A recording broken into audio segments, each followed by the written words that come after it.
Bonjour, bonsoir et bienvenue à Droit des réponses. Droit des réponses, c'est votre magazine dominical sur Equinox Télévision qui fait le round-up des principaux sujets d'actualité qui ont retenu l'attention de la presse au cours de la semaine qui s'achève. Et cette semaine, la presse s'est beaucoup intéressée à la réaction de la classe politique nationale, notamment du Rassemblement démocratique du peuple camerounais, le parti au pouvoir, après le message des évêques du Cameroun au terme de leur 48e séminaire annuel à Buea. Un message que les confrères considèrent comme le procès du renouveau. Le journal L'Indépendant soutient que la conférence épiscopale nationale a dressé un diagnostic sans complaisance des mots qui minent le Cameroun. Pour le journal Émergence, ce n'est ni plus ni moins que le procès du régime que les évêques viennent de faire à Buea. Un procès où, de l'avis de certains politologues, le RDPC est condamné au regard de l'échec des 42 années de pouvoir. Faux, semble retorquer le secrétaire général du comité central du RDPC. Le parti continuera à porter les ambitions et les espoirs du peuple camerounais. Cameroun Tribune indique que dans un communiqué qu'il a signé, Jean Kété fustige les tentatives d'instrumentalisation de la scène politique nationale au moyen de discours haineux et de dénigrement des institutions en vue d'installer un climat de peur. Pour le grand quotidien national bilingue d'information, le secrétaire général du comité central du RDPC appelle à la responsabilité, alors que selon d'autres tabloïds, le débat porte sur la situation socio-économique du pays, qui est en lambeaux pour reprendre les termes du quotidien Le Messager. Les évêques, dit mutation, dénoncent la pauvreté angoissante et scandaleuse des masses, des inégalités sociales, la corruption, la criminalité, la crise sécessionniste, entre autres. Dans le point 12 de leur message du 11 janvier 2025, les évêques évoquent également les problèmes liés à l'énergie électrique. Et à ce sujet, Mutation note que 2025 est déjà en noir. Allusion faite aux délestages qui sont de retour. Selon le journal, le ministre de l'Énergie justifie les perturbations de la fourniture de l'électricité par des changements climatiques et des factures impayées à Eneo. Cette explication peut-elle convaincre les ménages qui sont pris en tenaille par la qualité du service public de l'électricité qui se dégrade? Les mesures annoncées par le ministre de l'Eau et de l'Énergie pour faire face à la question des délestages rassurent-elles? Et parlant d'assurance, comment pouvons-nous être rassurés que tous les messages, que toutes les doléances que nous adressons tous les jours sur la gouvernance au président de la République lui parviennent effectivement?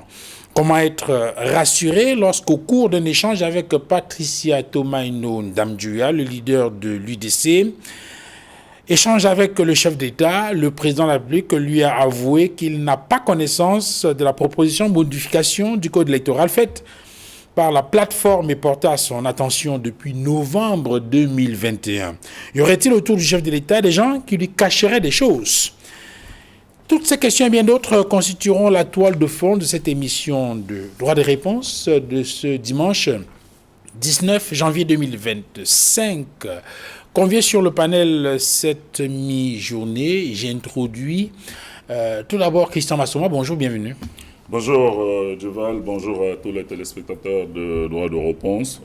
Mes salutations particulières ce dimanche à 3 de nos otages politiques qui ont été libérés il y a 2 jours après un arrêt rendu par la Cour d'appel du littoral et qui a reconnu après 4 ans, 4 mois que nos camarades politiques, en l'occurrence Dorgelès Nguessam, Soptia Mathurin et Apollin Fossé, n'étaient pas coupables des faits de terrorisme, des faits d'insurrection, des faits d'hostilité à la patrie qui leur étaient reprochés et qu'ils ont donc été détenus arbitrairement et illégalement depuis 4 ans, 4 mois à la prison centrale de Newbel. Nous osons penser que la Cour d'appel aurait dû aller jusqu'au bout et reconnaître tout simplement qu'ils ne sont coupables de rien, parce que même les 6 mois de condamnation qui ont été retenus, qui pouvaient constituer le maximum de la peine en vertu de la loi de 90 sur les manifestations publiques, nos camarades politiques ne méritaient pas cette condamnation, tout simplement parce qu'ils n'étaient ni les organisateurs de la manifestation et que toutes les manifestations avaient été déclarées et qu'aucune n'avait été interdite lors des manifestations de septembre 2020. Donc, nous voulons croire que cette décision fera jurisprudence et que les 38 camarades qui sont encore détenus à Yaoundé et 2 ici à Douala recouvreront très rapidement la liberté parce que effectivement c'est le règne et le régime de l'arbitraire qui les maintient en prison illégalement. Merci Christian Massoma pour ce premier jet. Je précise que vous êtes le régional du MRC, le Mouvement pour la Renaissance du Cameroun. C'est un parti de l'opposition dans notre pays. Edmond Kamga, bonjour, bienvenue. Bonjour Duval Fangwa, bonjour aux copanélistes. Je voudrais d'abord rendre hommage à 2 compatriotes. Je commence par mon promotionnaire de l'Institut des Relations Internationales du Cameroun et confrère Peter Ngou-Tayon, ancien journaliste à la CRTV également, qui nous a quittés et qui a été inhumé au terme d'une messe d'inhumation à la basilique mineure de Mvolié le samedi 18 janvier 2025. Nous étions là, tous les membres de ma promotion, baptisés QV96, aux côtés de son épouse, de sa veuve, aux côtés de ses parents, de l'ensemble de sa famille et de toutes les autres personnes qui ont fait le déplacement, y compris des enseignants et responsables de l'IRIC. Je voudrais lui rendre ce vibrant hommage au nom de ma promotion de l'IRIC. Je voudrais également lui dire tout le bien que l'on a pensé de lui, et je rappelle qu'il y avait des confrères de la CRTV également à cet événement, à cette messe d'inhumation, parce que c'était un confrère généreux, qui avait des qualités professionnelles, ainsi que des qualités au niveau du leadership. Il enseignait d'ailleurs le leadership, le management à travers le leadership. Je voudrais également rendre un vibrant hommage à une personnalité, haute personnalité, haut commis de l'État, David Abouem Achoy, qui nous a quittés. Je pense à lui, tout spécialement parce que c'est un homme qui, on en a rarement vu dans ce pays, qui a réuni un consensus autour de sa personne, de sa personnalité. On a vu comment cet ancien ministre, ce membre vice-président de la commission pour la promotion du bilinguisme et du multiculturalisme, est cet homme qui a été pratiquement présent à travers des articles qui ont été publiés dans les médias camerounais, notamment la presse écrite, sur les propositions même qu'il a formulées pour la résolution pacifique de la crise anglophone qui s'est transformée en guerre. Malheureusement, la haute hiérarchie de ce pays ne lui a pas donné la possibilité de s'impliquer pour résoudre cette crise anglophone qui s'est transformée en guerre depuis 2017. Je le dis parce que, à travers ses écrits, les interviews qu'il a accordées, on a vu cet ancien membre de la commission créée par le défunt président Amadou Ahidjo, commission chargée de régler les problèmes anglophones au Cameroun. Ils étaient encore 3 vivants au Cameroun. 3 de cette ancienne commission qui avait été créée, dont il était le rapporteur. C'est lui qui nous le disait. Et l'ancien premier ministre Paul Biya, devenu président de la République, était le président de la dite commission. Il ne reste plus que 2 encore vivants dans cette commission qui connaît véritablement les ressorts de la crise anglophone qui s'est transformée en guerre et qui date depuis la présidence Amadou Ahidjo, c'est-à-dire le président Paul Biya et Dorothy Ndioma. Nous rendons cet hommage parce que on a vu comment, au lendemain de l'annonce de son décès, tous les médias, des personnalités, du pouvoir comme de l'opposition, de la société civile, des médias, ont salué comme un seul homme ce grand Camerounais qui a été, dans le passé, gouverneur de la région nord-ouest, gouverneur de la région du sud-ouest et secrétaire général à la présidence de la République, et dont on a vu à travers les actions, les valeurs qu'il a pu émettre à travers ses actions. Nous disons à sa famille, nous disons nos condoléances les plus attristées et nous souhaitons que sa mémoire, à travers les œuvres qu'il a pu faire pour la nation en tant que haut commis de l'État, ce haut fonctionnaire, nous pensons qu'il a été pour nous et pour beaucoup un modèle. Alors, l'autre modèle peut-être qu'il faut célébrer aujourd'hui, puisque c'est un peu dans l'air du temps, c'est Ernest Ouandji. Il faut se souvenir qu'il a été assassiné, mieux, fusillé à Bafoussam, c'était le 15 janvier 1971. C'est le dernier véritable leader nationaliste UPCiste. Et cette semaine, donc, on commémorait donc, son assassinat, Edmond Kamgia. C'est un devoir de mémoire. Absolument, c'est un devoir de mémoire. Ernest Ouandié, il a été à l'UPC, vice-président, un des deux vice-présidents, pendant que Félix Roland Moumié était le président de l'UPC. Il y avait également un autre vice-président, Abel Kingé, et tous sont morts, tous sont décédés, la plupart assassinés, décapités, tués par et avec le soutien de la puissance coloniale, la France. Et c'était le dernier des grands leaders qui a été au cœur de la lutte pour l'indépendance et la réunification du Cameroun. Ils avaient été condamnés à travers, je peux dire, une parodie de procès de la Révolution, procès de l'insurrection. Ils avaient été condamnés à mort et exécutés. Ils étaient 3, le 15 janvier 1971, à être exécutés sur la place publique à Bafoussam. Ernest Ouandié et 2 de ses lieutenants. Je pense à Tabu Gabriel, alias Wambo le Courant, et Fotsing Raphaël. Et effectivement, il y a eu, chaque année, à la date du 15 janvier 1971, la nouvelle expression. Depuis la création de la nouvelle expression en 1991, nous publions ces écrits, les écrits prophétiques d'Ernest Ouandié, écrits sous maquis, pour lui rendre cet hommage. Nous l'avons encore fait cette année. Alors, merci Edmond Kamgia, vous êtes journaliste, éditorialiste à la Nouvelle Expression. Je reçois également sur ce plateau cette mi-journée Simon Sersor. Bonjour, bienvenue. Bonjour, merci. Un bonjour spécial aux camarades de la base à Bonamoussadi, qui sont un think tank qui évalue presque toutes les émissions de débat qui passent. Et je vous invite à faire un tour là-bas. Vraiment, vous comprendrez qu'il y a des Camerounais qui sont en train de prendre conscience à travers les émissions de sensibilisation et de réflexion. J'adresse également un chaleureux bonjour aux populations de Boné-Poupa qui souffrent le calvaire de l'incapacité du parti État à offrir des routes viables aux Camerounais. Vous savez, on fait 32 km depuis 10 ans et ça ne finit toujours pas. Et de ce côté là-bas, c'est la croix et la bannière. Courage à vos citoyens, surtout, n'oubliez pas, le moment est venu de changer peut-être de vie, de changer de régime.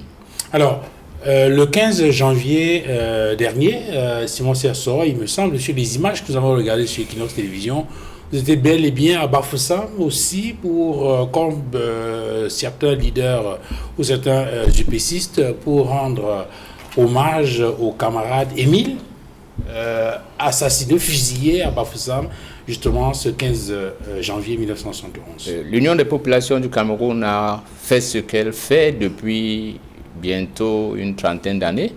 Et malheureusement, pour cette fois, moi, je n'étais pas de la délégation, parce que nous avions organisé des délégations pour y aller. Et j'avais des occupations familiales. Je vous ai parlé de Boné-Poupa tantôt. J'ai enterré quelqu'un du côté de Boné-Poupa. Mais nous étions présents. Nous avons fait ce qu'il faut faire, même si nous estimons que le peuple camerounais doit se saisir de ces héros et faire d'eux la boussole, le phare qui va guider le bateau Cameroun dans cet océan tourmenté de la planète. Parce que si nous ne le faisons pas, je vous le dis, si nous ne le faisons pas, nous n'aurons que nos yeux pour pleurer. Alors il y a quelque chose que nous avons retenu de ce qui s'est passé à Bafoussam. Nous avons appris qu'au cours de cette rencontre des UPCistes à Bafoussam, l'UPC a désigné son candidat à l'élection présidentielle, le professeur Jean Baïbek. Bon, je vais apporter un petit correctif. Depuis juillet 2024, l'UPC avait, à travers un communiqué de son comité directeur, annoncé qu'elle participera à toutes les élections, y compris surtout la présidentielle, avec son propre candidat. Malheureusement, le parti État qui veut faire de l'État un parti politique administratif a décidé de désigner des personnes qui venaient tout le temps perturber l'environnement politique en imposteurs, parce qu'ils n'ont ni qualité pour le faire, ni l'autorité de l'UPC pour le faire. Donc à Bafoussam, ce que nous avons fait, c'est que nous avons réitéré ce principe que l'UPC, d'ailleurs, dans les semaines qui suivent, nous allons vous représenter le projet revisité, le projet de société revisité de l'Union des populations du Cameroun, le projet Cameroun avec K. Et puis, l'UPC a présenté les candidats à la candidature. Donc, les personnes qui ont présenté déjà leur candidature. Ce n'est pas encore le candidat officiel parce que, à l'Union des populations du Cameroun, c'est une instance qui va le faire. Et cette instance, ce n'est que son bureau qui s'est réuni pour récolter. Mais c'est bien, ça veut donc dire qu'il y a un camarade qui a dit que lui, il est candidat à la candidature, et nous vous l'annonçons qu'il l'a fait, et nous allons le faire. Et si, heureusement ou malheureusement, certaines personnes continuent à perturber l'espace politique en annonçant que l'UPC a dit qu'elle soutiendrait tel ou tel, nous serons obligés de prendre nos responsabilités et d'agir pour que l'imposture cesse. Parce que, permettez-moi d'apporter une clarification. Je voulais juste préciser que cette candidature de l'UPC ou bien cette candidature à la candidature intervient après celles qui ont été également annoncées dans les médias. Il y a une faction de l'UPC qui soutient la candidature de Maître Akere Mouna. Il y a également un communiqué qui a été signé il y a quelque temps par Robert Bapor-Lipote qui indique que le candidat de l'UPC c'est Paul Biya au nom de l'alliance RDPC-UPC. Et maintenant, on parle de cette autre candidature à la candidature du professeur Jean Baïbek de l'UPC, dite orthodoxe. C'est cette précision que je voudrais apporter. L'UPC est un parti politique et non une association avec, entre autres, un objet politique comme certains. Et dans un parti politique, c'est une instance qui parle. Il n'est pas normal que du haut de leur compétences, les institutions comme le Conseil constitutionnel aient déclaré que quelqu'un n'a pas qualité pour parler au nom de l'UPC et que le gouvernement camerounais, donc certains ministres, violent la loi et ces ministres osent attaquer certains citoyens au défi qu'elle menace la paix publique. C'est ces ministres qui devaient être poursuivis. Parce que dans un pays, quand vous refusez de respecter une décision, un arrêt, parce que le Conseil constitutionnel est au même rang que la Cour suprême, ces décisions sont inattaquables. Quand vous violez cette décision, eh bien, vous préparez la guerre civile. Il faut que M. Tangandi réponde auprès de Paul Biya qu'il a interpellé l'autre jour. Et je pense que c'est sur cette question qu'il a interpellé pour lui dire d'arrêter cette mascarade qui risque de mettre le Cameroun à feu et à sang. Les personnes que vous avez citées n'ont aucune qualité. Les décisions de justice sont claires. Vous en prenez au ministre de l'administration territoriale. C'est lui qui les a désignés. Pourtant, celui qui a signé le communiqué pour dire que le candidat de l'UPC, c'est le candidat du RDPC, c'est bien Robert Bapor-Lipote. Mais c'est qui a désigné Bapor? C'est la preuve facile. Qui a désigné? Non, il y a une décision. Le ministre Atangadi a signé une lettre, parce qu'on ne peut même pas appeler ça un arrêt. Et tout le monde a vu ça. Et la justice a annulé ça. Il faut qu'il prenne sa décision pour dire à ce monsieur que ne parlez plus au nom de l'UPC. C'est aussi simple que ça. Si une décision de justice qui a été rendue, ça veut dire que l'affaire est close en principe. Non, mais vous l'avez vu, malgré cette décision, recevoir cette personne avec un bout de papier où il a écrit « Secrétaire général ». Comment on fait? Mais vous avez vu des invitations lors du défilé. Vous avez vu le secrétaire Balaguer, qui était secrétaire à l'époque, avoir une invitation et quelqu'un d'autre avait une invitation avec le même titre. Non, en fait, ce que nous je sommes veux dire, dans quelle république là? Ce que je veux dire, c'est que pendant que vous semblez remettre en question, moment, il faut en même temps vous adresser à votre camarade. Nous sommes adressés. Vous savez, quand un mercenaire, vous ne pouvez pas demander à une armée de négocier avec un mercenaire. Quand quelqu'un est en mercenariat, il fait son travail parce qu'il est payé pour. Vous allez faire quoi? Déjà, il a été nommé PCA. Ça ne vous dit rien, ça ne vous dit rien. Pour ceux qui savent lire et comprendre d'où vient l'affaire. L'autre a été en justice et lui-même, le ministre a même pris acte l'autre jour que ce dernier n'avait plus qualité. Ce même ministre. C'est-à-dire qu'il dit que... En fait, vous comprenez que le gouvernement... Non, c'est très sérieux, Duval. C'est pour vous dire à quel niveau de décrépitude est le gouvernement RDPC. Parce que ces gens jouent avec les mots alors qu'ils sont en train de préparer une insurrection. Il faut que ceux qui enquêtent derrière Maître Nkoum enquêtent aussi derrière ces gens pour comprendre leurs agissements. Moi, je pense que le président de la République, s'il veut rester dans la dynamique de ce qu'il a annoncé aux Camerounais, qu'on se souvienne de lui comme celui qui nous aura légué la démocratie, parce que pour ce qui est du bonheur, on a oublié, il faut, pour le temps qui lui reste, qu'il mette, il a dit ça lors de son discours, cette fois-ci, il n'a plus besoin de preuves. Les preuves lui sont servies tous les jours. Très bien. Y compris en marchant dans la rue. Georges Teguin, bonjour, bienvenue. Bonjour au panel, bonjour à vos millions de téléspectateurs. Permettez-moi, comme tout le monde, de présenter mes vœux à l'ensemble des panélistes de cette émission célèbre, à l'ensemble des personnes qui accompagnent l'émission, notamment l'équipe technique, à tous mes camarades, à tous les Camerounais, et à joindre ma voix à celle d'Edmond Kamgia pour adresser mes vœux à la famille de ce haut commis de l'État. C'était un serviteur de l'État, c'était un serviteur du Cameroun. Il a servi son pays et il part étant heureux pour avoir donné tout ce qu'il pouvait pour que son pays soit prospère. Je veux ici également présenter mes félicitations à M. le bâtonnier Patrice Monté, mon maître, qui a été élu président de la Fédération camerounaise de rugby dans des conditions où il y a eu un consensus autour de sa personne. Et j'en suis fier, parce que c'est quelqu'un qui m'a formé, c'est lui qui m'a appris à rédiger une lettre de constitution d'avocat, c'est de lui que j'ai tout appris. Et je suis heureux de savoir que la qualité de son travail, en tout cas la qualité de ce qu'il m'a transmis, lui permet également d'arracher quelques lauriers, notamment à la tête d'une fédération comme celle du rugby. Je suis heureux qu'il soit élu à ce poste.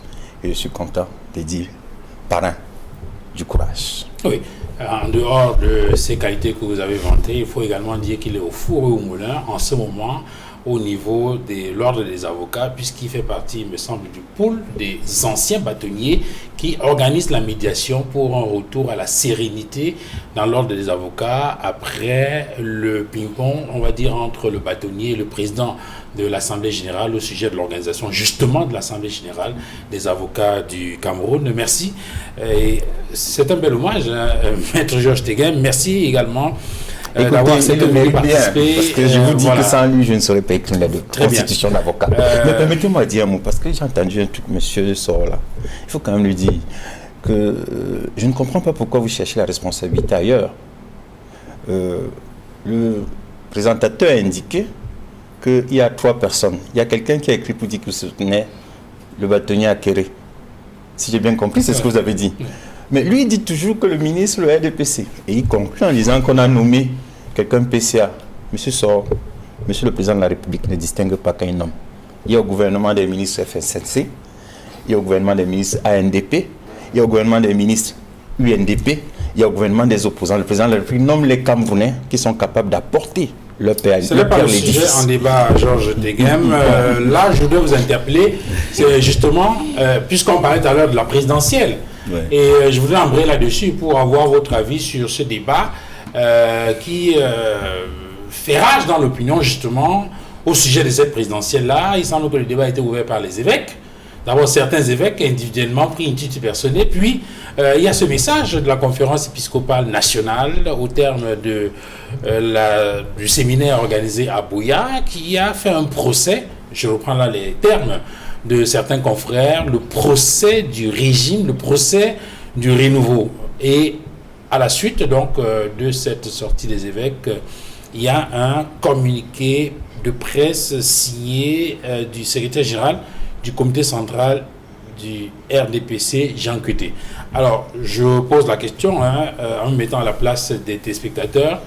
À qui Jean Kuté s'adresse-t-il? S'adresse-t-il aux évêques pour leur abattre le caquet après leur communiqué final et le message qu'ils ont adressé aux chrétiens, ou Jean Kuté s'adresse plutôt aux différents acteurs politiques, notamment les leaders politiques et ceux qui aspirent à être candidats à la prochaine élection présidentielle? À qui s'adresse-t-il vraiment? Dans un contexte démocratique, il donne son avis. Dans un contexte démocratique, il ne s'adresse pas à quelqu'un nommément.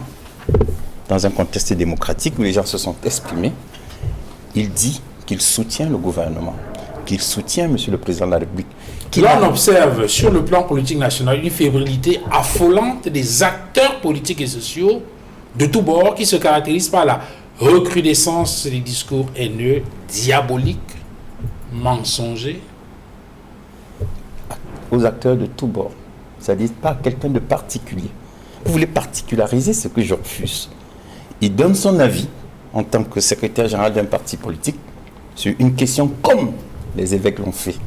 On est dans un contexte démocratique. Dans une démocratie, les opinions naissent et elles s'expriment. Vous avez dit rabattre le caquet. Dans le RDPC, il est hors de question de museler.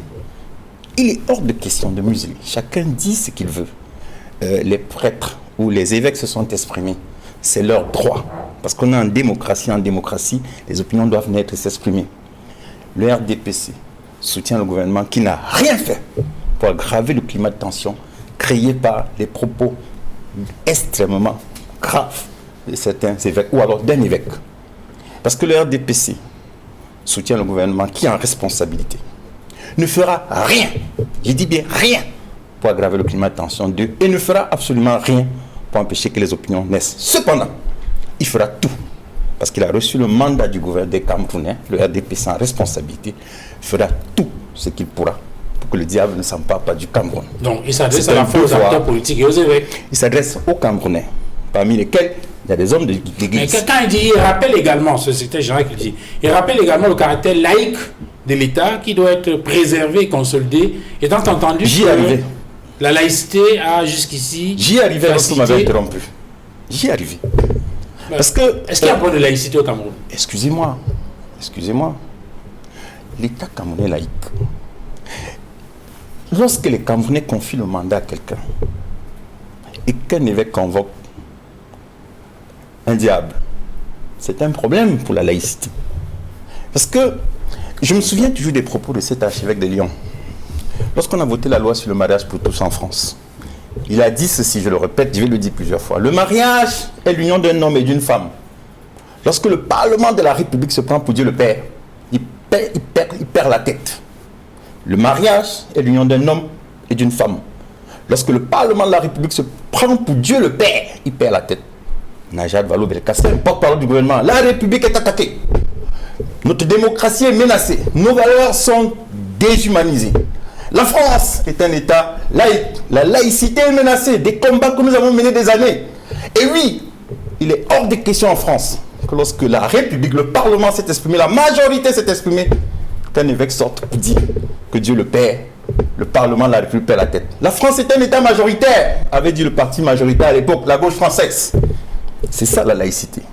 C'est que lorsque les Camerounais se sont exprimés à l'occasion du scrutin en 2018, ils ont désigné un président de la République. Il est en fonction. En 2020, il y a les élections législatives. Ils ont désigné un Parlement majoritaire qui sont en train de travailler, un Parlement bicaméral qui est en train de travailler. Il n'est pas normal qu'un évêque convoque le diable pour venir travestir le suffrage universel. C'est au nom de rien. Et là, la laïcité commence. Il menace le caractère laïque de l'État. Ce qu'il doit faire, c'est respecter les institutions. C'est respecter les personnes qui les incarnent, respecter les choix démocratiques des Camerounais. C'est cela, les valeurs. C'est cela, la démocratie. C'est cela que le RDPC défend. Et lorsque vous lisez son communiqué, vous comprenez qu'il est dans la droite ligne de M. le Président de la République, qui, à l'occasion de son discours du 31 décembre, a rappelé. J'en appelle à la responsabilité des uns et des autres. Avant, pendant et après le scrutin. On est dans une période préélectorale. J'ai entendu dire le représentant de l'UPC sur le plateau. Il annonce des procédures. Il dit nous ne céderons pas. Nous sommes d'accord. Mais faisons-le avec responsabilité. Construisons notre démocratie. Construisons nos valeurs. Continuons à défendre le suffrage universel. Continuons à défendre le suffrage des Camerounais. Et refusons que, au nom de l'Église, qu'un évêque dise que le Satan va s'emparer du Cameroun. En tout cas, au RDPC, nous sommes mobilisés. Nous allons travailler pour que les Camerounais aient droit à un scrutin équitable, à un scrutin juste, pour que nos militants soient mobilisés pour les inscriptions sur les listes électorales. Et nous allons accompagner les acteurs qui s'occupent de l'organisation du scrutin afin que ce scrutin soit plutôt juste. Donc nous ne sommes pas les parties prenantes à l'organisation, si, en tant que processus inclusif, mais nous n'allons à aucun titre nous attaquer aux institutions qui s'occupent de ces élections et nous allons les respecter. Et lorsque les résultats seront proclamés, si les Camerounais ne nous font plus confiance, et bien à ce moment, nous allons laisser la majorité qui aura emporté les élections gouverner la République.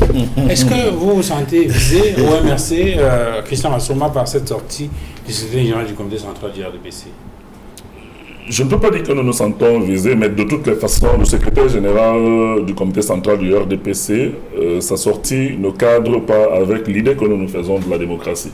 Ce n'est pas au secrétaire général du RDPC de déclarer que certains dont les candidatures ne pourront pas prospérer ou ne seront pas acceptées. Ce n'est pas au secrétaire. Comme si ça veut dire que ça Ça veut dire que le secrétaire général du RDPC a déjà lu dans une boule de cristal qu'il y aura des candidatures qui ne vont pas prospérer. Oui. Ce qui ne relève pas du RDPC, mais bel et bien du Conseil électoral et du Conseil constitutionnel. Oui. Donc, je ne comprends donc pas, lorsque Maître Teguem, d'ailleurs, j'ai noté beaucoup de contradictions dans son propos, parce qu'il est d'abord parti du fait que dans une république et dans une démocratie, il est de bon ton que les idées naissent et jaillissent, et que les évêques étaient dans leur rôle de pouvoir faire naître et faire jaillir leurs idées. Et après, il vient dire que non, c'est une attaque à la laïcité et au suffrage universel. Donc on ne peut pas en même temps imaginer une société plurielle où l'ensemble des acteurs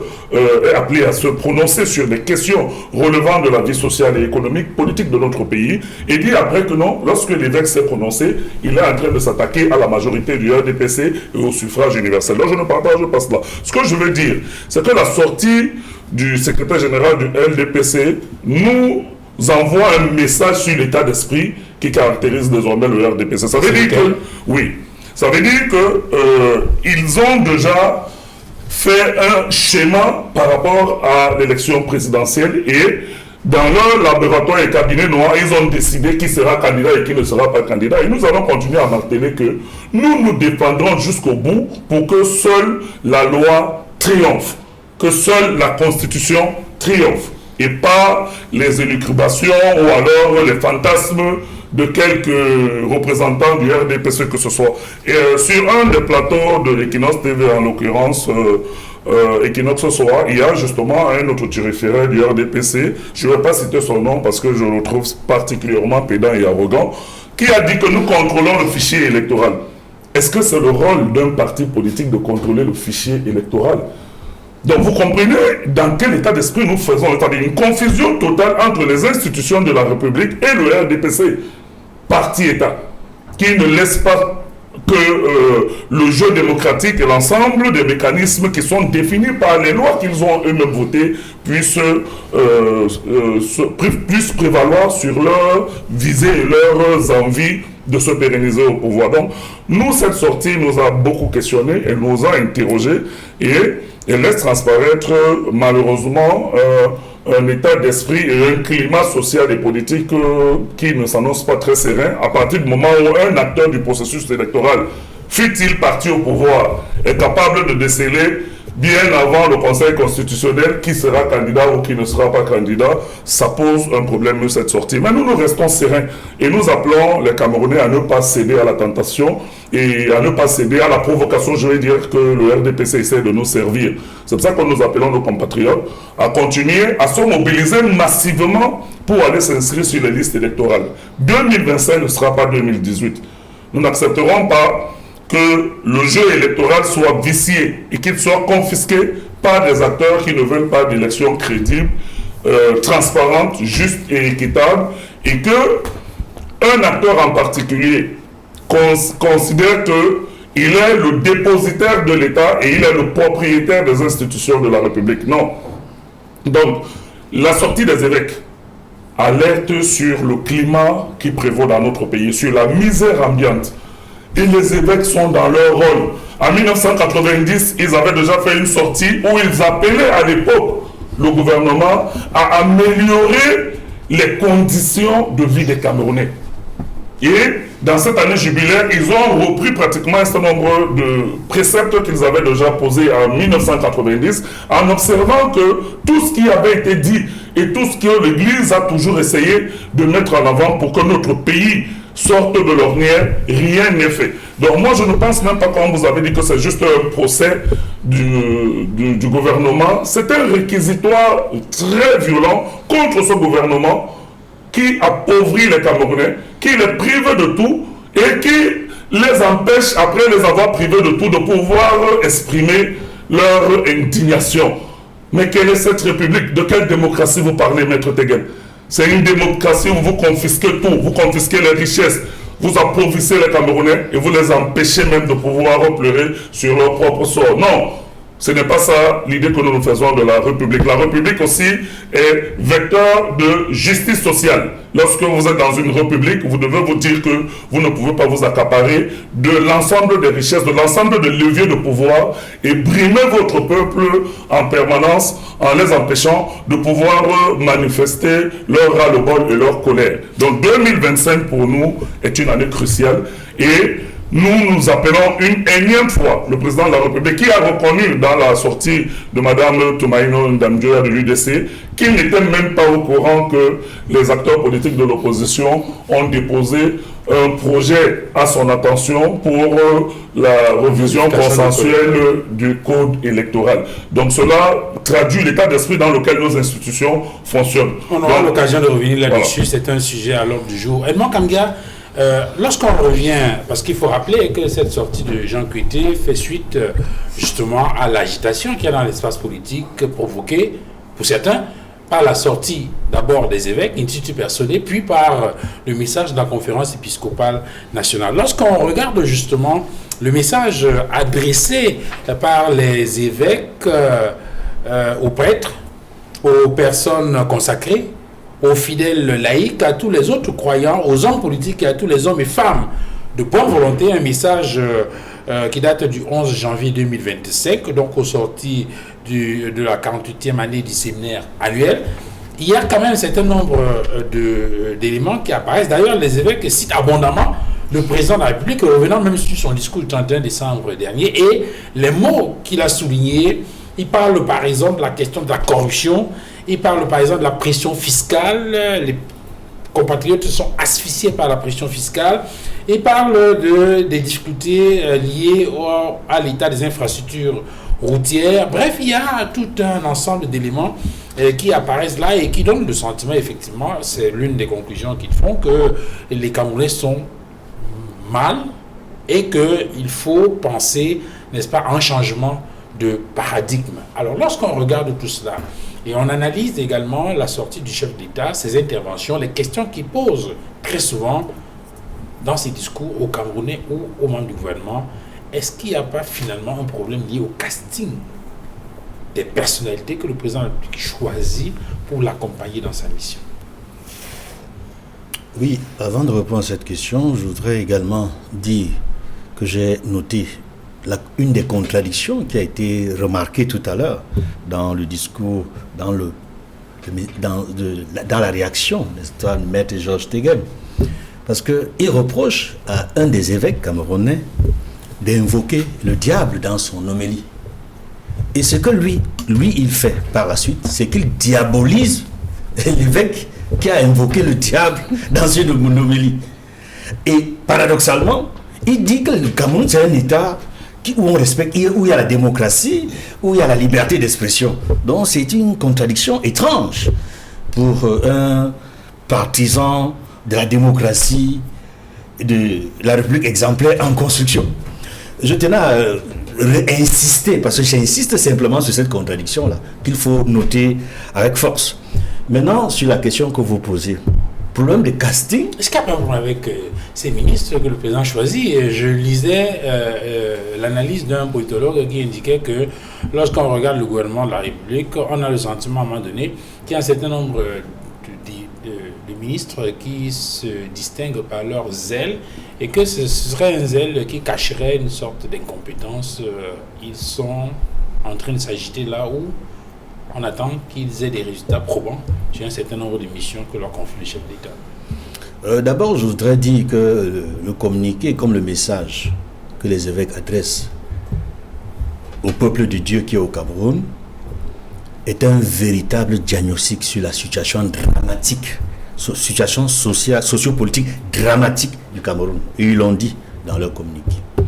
Ils reviennent effectivement sur des mots, sur les termes utilisés par le président de la République, sur les frustrations que les Camerounais connaissent, que Paul Biya lui-même a reconnu dans son discours du 31 décembre 2024. Notamment ces problèmes de route, des infrastructures routières, ces problèmes au niveau de la gouvernance. Mais s'il fallait noter le président de la République par rapport simplement à ses discours de fin d'année, je pourrais dire qu'il est un grand analyste sur le plan du diagnostic. Mais les solutions que lui, il propose, il ne veille pas à ce que ces solutions-là soient mises en pratique. Or, son rôle n'est pas de constater ou de proposer des solutions. Son rôle, c'est de s'assurer que les solutions qu'il a proposées sont effectivement concrétisées sur le terrain par ses collaborateurs. Et ça fait 42 ans, 43 ans bientôt que ça dure, où les solutions qu'il a proposées ne sont pas concrétisées, où il n'y a même pas un suivi des mesures qu'il entreprend, et qu'il souhaite que son Premier ministre et ses collaborateurs coordonnent et s'assurent de la réalité, de la réalisation sur le terrain. Bilan, on se retrouve dans une situation où tout ce qu'il a annoncé n'est pas ce qui est fait exactement sur le terrain. Je veux prendre quelques exemples. On nous a annoncé pendant l'organisation de la CAN 2019, qui a glissé. Parce qu'il disait, ce sera près le jour 10. Mais ça n'a jamais été près le jour 10, ça a glissé. Ensuite, on nous a annoncé, je précise, des complexes. À Japoma, à Yaoundé, on n'a jamais eu de complexes. On n'a jamais eu de complexe, ni à Japoma, ni à Yaoundé. Puis, il y a un stade à Yaoundé qui aurait dû porter le nom de Paul Biya, d'après les informations qu'on a reçues, mais qui ne s'appelle plus Paul Biya, parce qu'il n'est toujours pas achevé à ce jour. Le stade d'Olembe n'est pas achevé. La CAN a été organisée, la CAN est partie, a glissé, mais le stade n'est pas achevé. Mais comment est-ce qu'on peut comprendre ce type de problème de gouvernance dans un pays, si ce n'est de l'incompétence totale à tous les niveaux? C'est-à-dire aussi bien celui qui instruit que celui qui n'a pas pu faire. Tout le monde est incompétent. Mais c'est pour ça que je pense que le message que les évêques ont, d'abord à titre individuel pour certains, et ensuite à travers leur communiqué et le message qui s'en est suivi, c'est un message fort qui est adressé à tous les Camerounais, ils ont dit, mais davantage à ceux qui nous gouvernent. Parce que ceux qui nous gouvernent ne comprennent pas que la misère et la pauvreté des Camerounais a augmenté et s'en va grandissant avec la pression fiscale qui a commencé avec le début de l'année 2025 et que le ministre des Finances veut nier. On l'a vu récemment dans une entreprise de marketing à Boya, sur le même site où a eu lieu le 48e séminaire des évêques. On a vu le ministre des Finances atterrir, rencontrer l'évêque, dans tout un protocole, faire un don. Je ne donnerai pas les chiffres, mais j'ai dit c'est une entreprise de marketing. Mais s'ils pensent pouvoir amadouer les évêques à travers ce qu'il a entrepris à Boya, il s'est trompé. Les évêques, ce sont des autorités morales. Il faut le rappeler, c'est des autorités morales qui œuvrent pour le bien-être à travers leurs homélies, leurs messages. Parce qu'ils ont un rôle d'enseignement, de gouvernement, mais aussi de sanctification, qui tient compte de la charité que l'on doit avoir vis-à-vis de son prochain, qui souffre. Et ça me permet de rappeler un point. Oui, dans le message qu'ils ont publié récemment, ils rappellent que les espoirs et les joies, comme les tristesses et les angoisses des hommes de ce temps, de ceux qui souffrent, sont aussi les espoirs et les joies, ainsi que les tristesses et les angoisses des disciples du Christ. Et c'est à ce titre qu'ils souhaitent que ceux qui nous gouvernent fassent des efforts pour faire reculer ces angoisses, ces tristesses et ces conditions de vie de plus en plus désastreuses des Camerounais au quotidien. Alors, et il faut peut-être, pour sortir de la question, Edmond, peut-être faire le distinguo. Au sujet justement de la sortie des évêques, il faut faire peut-être le distinguo entre la question de la légalité de la candidature du président de la République, parce que dans le débat, ça va un peu dans tous les sens, la question de la légalité et la question de l'opportunité. Oui, effectivement, il y a une précision à faire sur la légalité comme sur l'opportunité. Tous les débats qu'il y a eu, il y a une petite confusion qui pourrait laisser croire que le président Paul Biya ne peut pas être candidat sur le plan légal. Non. Sur le plan légal, il peut être candidat. Il jouit de tous les...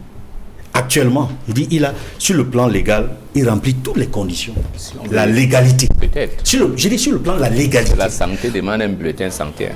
Non, je vais peut-être la rappeler pour ce qui concerne. Je vais préciser pour l'engouement des téléspectateurs qui a par exemple, lorsqu'on parcourt la Constitution, je n'ai peut-être pas les indications réelles, les conditions d'éligibilité à la présidence de la République, c'est être Camerounais d'origine, jouir de ses droits civiques et politiques, avoir 35 ans révolus à la date de l'élection, tout à fait, et être électeur. Être électeur, oui. Bon, maintenant, évidemment, ça, ce sont les conditions légales. Voilà, maintenant, il y a peut-être au niveau des conditions, la loi sur, je veux dire, comment on appelle ça, les autres conditions définies par la loi, en complément, n'est-ce pas, à la loi fondamentale, justifier des résidences continues d'au moins 12 mois sur le territoire national, une caution, voilà, de 30 millions de francs CFA, etc. Tout à fait. Il y a un nombre de conditions. Voilà. De ce point de vue, en prenant, n'est-ce pas, en compte tous ces éléments-là, en réalité, le problème de la légalité de la candidature ne se pose pas. Le problème de la légalité de la candidature de Paul Biya ne se pose pas. Parce que la condition, pour l'âge, par exemple, qui fait polémique au Cameroun, il y a un âge minimal qui est de 35 ans. Mais la Constitution au Cameroun ne donne pas un âge maximal. Ce qu'il faudrait faire prochainement. Ce qui existe dans les constitutions d'autres pays, dans le monde, y compris les pays africains, où c'est pas tantôt 70 ans, tantôt 75 ans. Mais au Cameroun, il n'y a pas un âge limite. Et cela m'amène, quand je sors de la légalité de sa candidature, je rentre dans la question de l'opportunité. Je pense que le débat est davantage sur l'opportunité que sur la légalité.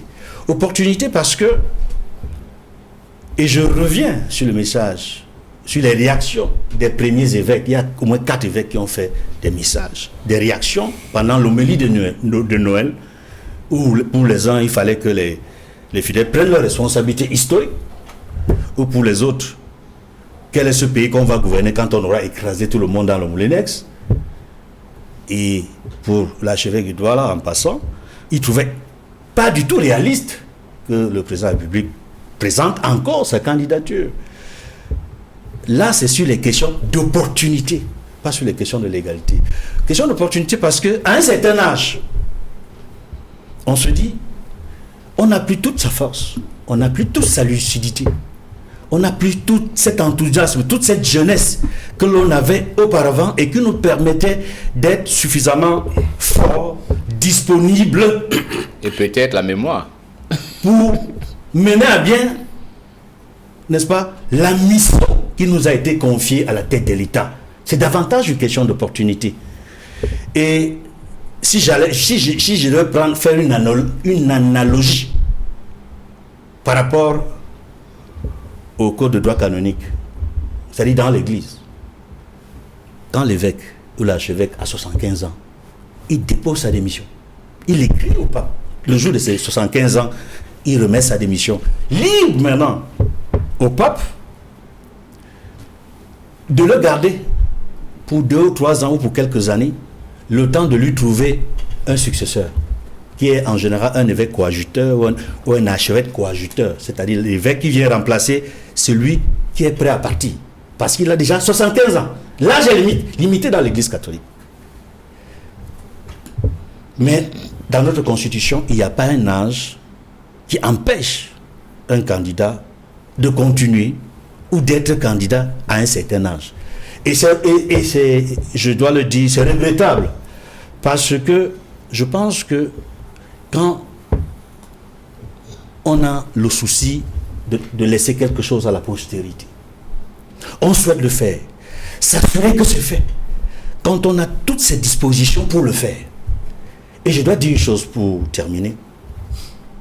C'est peut-être un conseil, je ne sais pas si je suis mal placé pour le faire, mais je suis un citoyen camerounais qui peut donner un conseil à son président de la République. Parce que je n'ai pas oublié ce qu'il avait promis aux Camerounais, qu'on garde de lui. C'est au-delà de ça. Parce qu'il avait promis qu'on retienne celui qui a apporté la démocratie, la prospérité. La prospérité, ce ne sera plus possible sous son régime. Mais la démocratie, c'est encore possible. Je dis, la démocratie, c'est encore possible pendant qu'il est là. Je donne un scénario.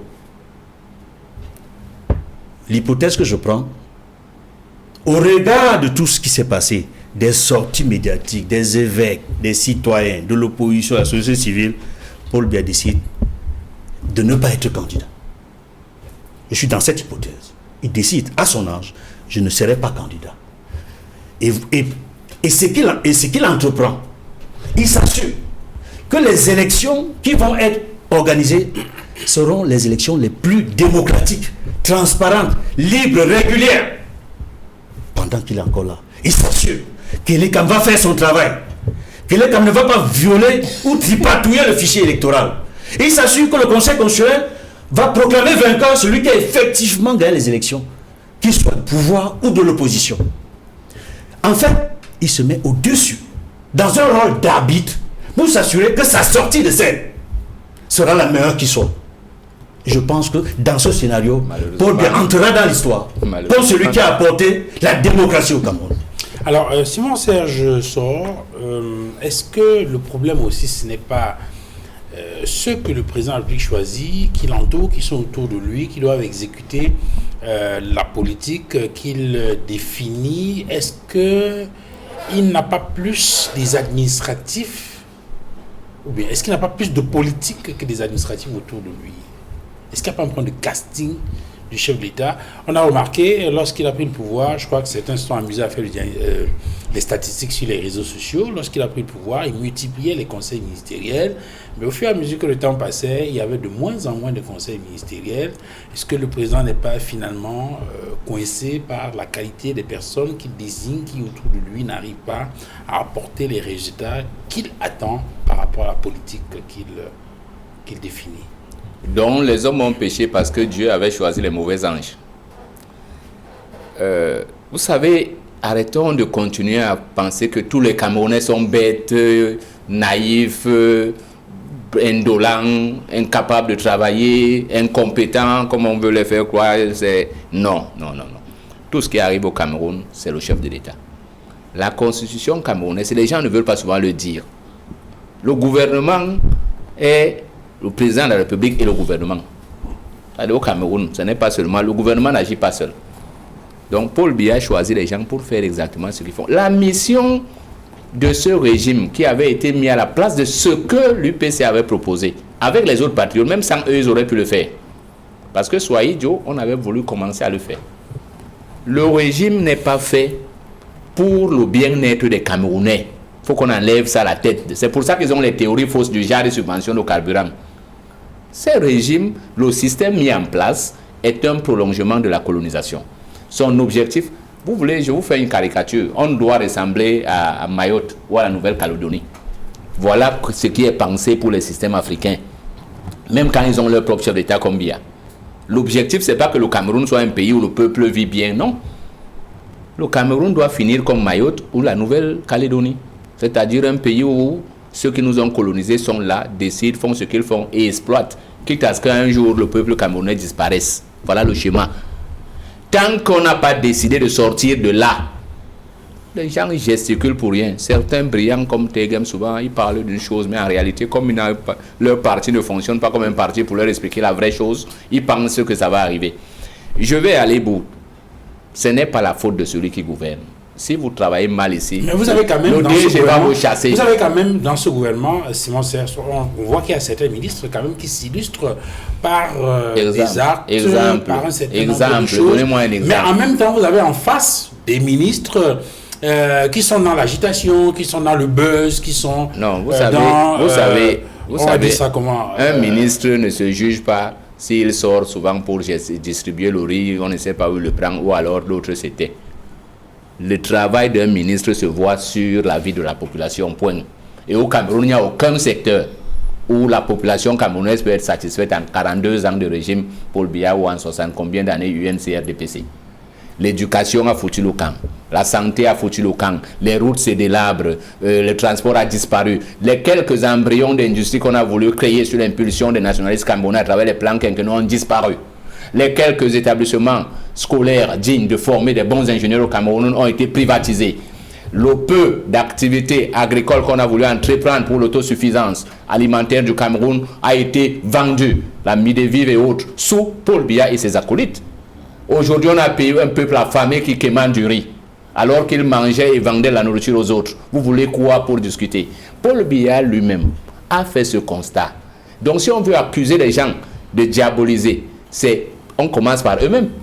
C'est Paul Biya qui a fait ce constat depuis 2008, non? Parce que je me souviens dans l'un de ses discours, il indiquait qu'il y a des pays en Asie et ailleurs avec lesquels on avait le même niveau de développement et qu'on dépassait en 1960.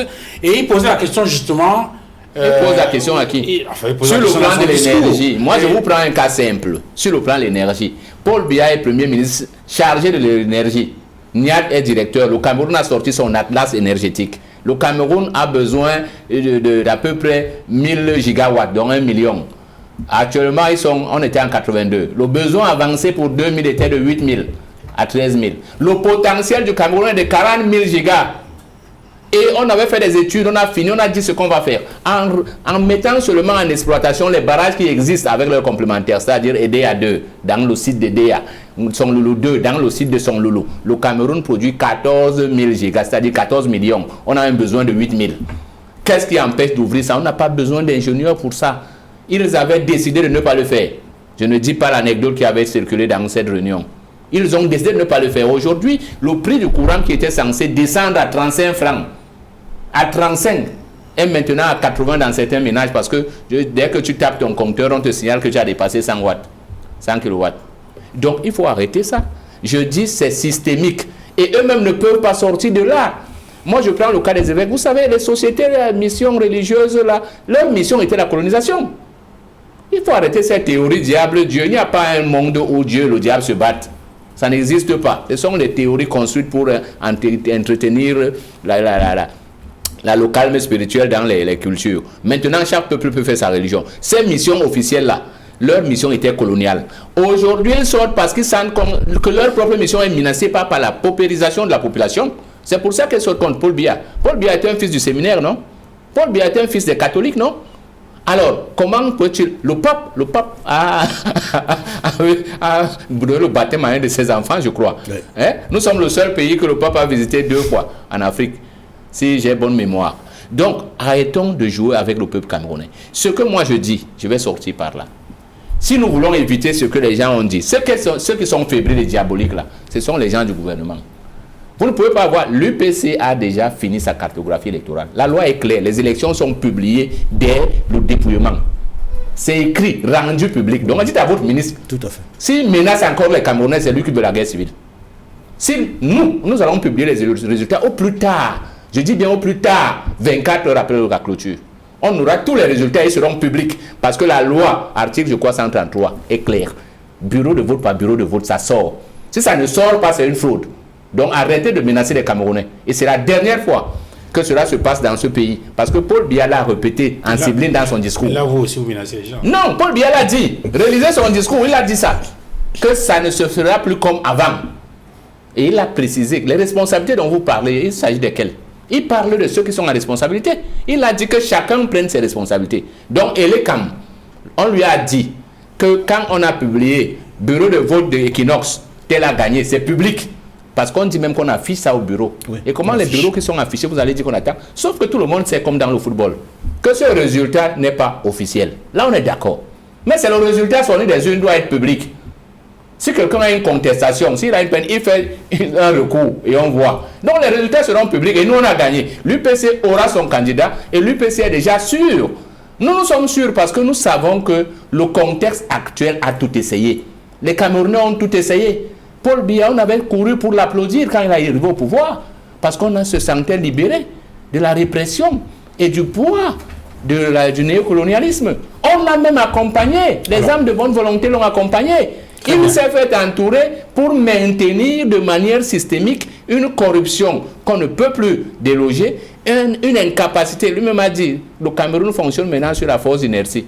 Pour ceux qui font la physique, savent ce que ça veut dire. Ça veut dire que c'est une gesticulation sans effet positif d'un corps qui est en train de vouloir mourir. Georges Teghem, est-ce qu'il n'y a pas un problème avec les hommes qui entourent le chef de l'État? Est-ce que ces hommes sont toujours à la hauteur de la tâche que leur confie le président de la République? Est-ce qu'il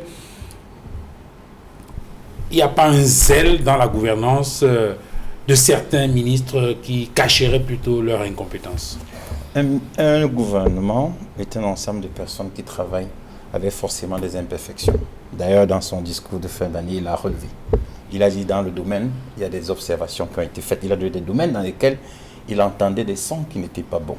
Ça veut dire qu'il y a des imperfections. Aucune œuvre humaine n'est parfaite. Mais je veux dire quand même un mot, parce que vous savez, le digne représentant du MS et d'ailleurs le consultant, ils ont dit que moi j'étais contradictoire. Je dis encore une fois, et j'ai déjà dit 1000 fois, la démocratie exemplaire, la République exemplaire se fait dans le respect des valeurs. Lorsqu'il y a la démocratie, vous avez le droit de vous exprimer, mais vous ne devez pas porter atteinte aux institutions. C'est ce que l'archevêque de Lyon avait fait. Lorsqu'il dit, le mariage est l'union d'un homme et d'une femme. Lorsque le Parlement se prend pour Dieu le Père, il perd la tête. Il a porté atteinte à l'institution parlementaire qui avait voté la loi sur le mariage pour tous. Au Cameroun, le président de la République, et le digne représentant du LPC l'a indiqué tout à l'heure, il a dit l'exécutif est bicéphale, parce qu'il y a un premier ministre et un président de la République. C'est vrai. Mais ils sont issus des élections. Le Parlement est issu des élections. C'est le président qui élit les élections. Oui, le président est élu au suffrage, mais c'est lui qui désigne le gouvernement. Il transmet la souveraineté qu'il a reçue du peuple à un gouvernement pour travailler. Le Parlement aussi est issu des élections.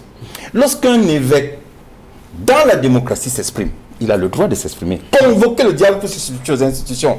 Quelle émanation? Qui sont l'émanation du suffrage universel? Ça nous pose problème. Nous disons ça, ce n'est pas exemplaire.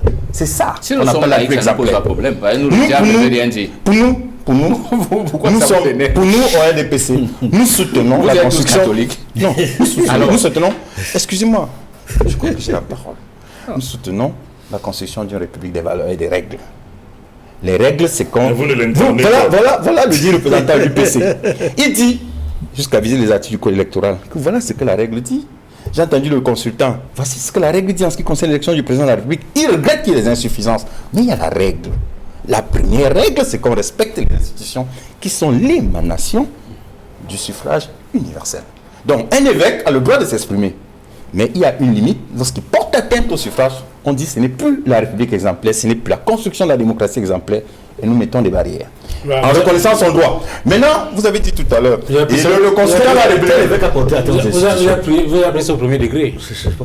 Enfin, vous comprenez peut-être un degré que nous ne comprenons pas, mais nous préférons rétablir... Le diable dont il parle, vous le représentez comment? C'est lui qui sait. C'est lui, il faut lui demander à lui. Non, parce qu'il dit que le diable peine le Cameroun alors qu'il y a des institutions qui existent.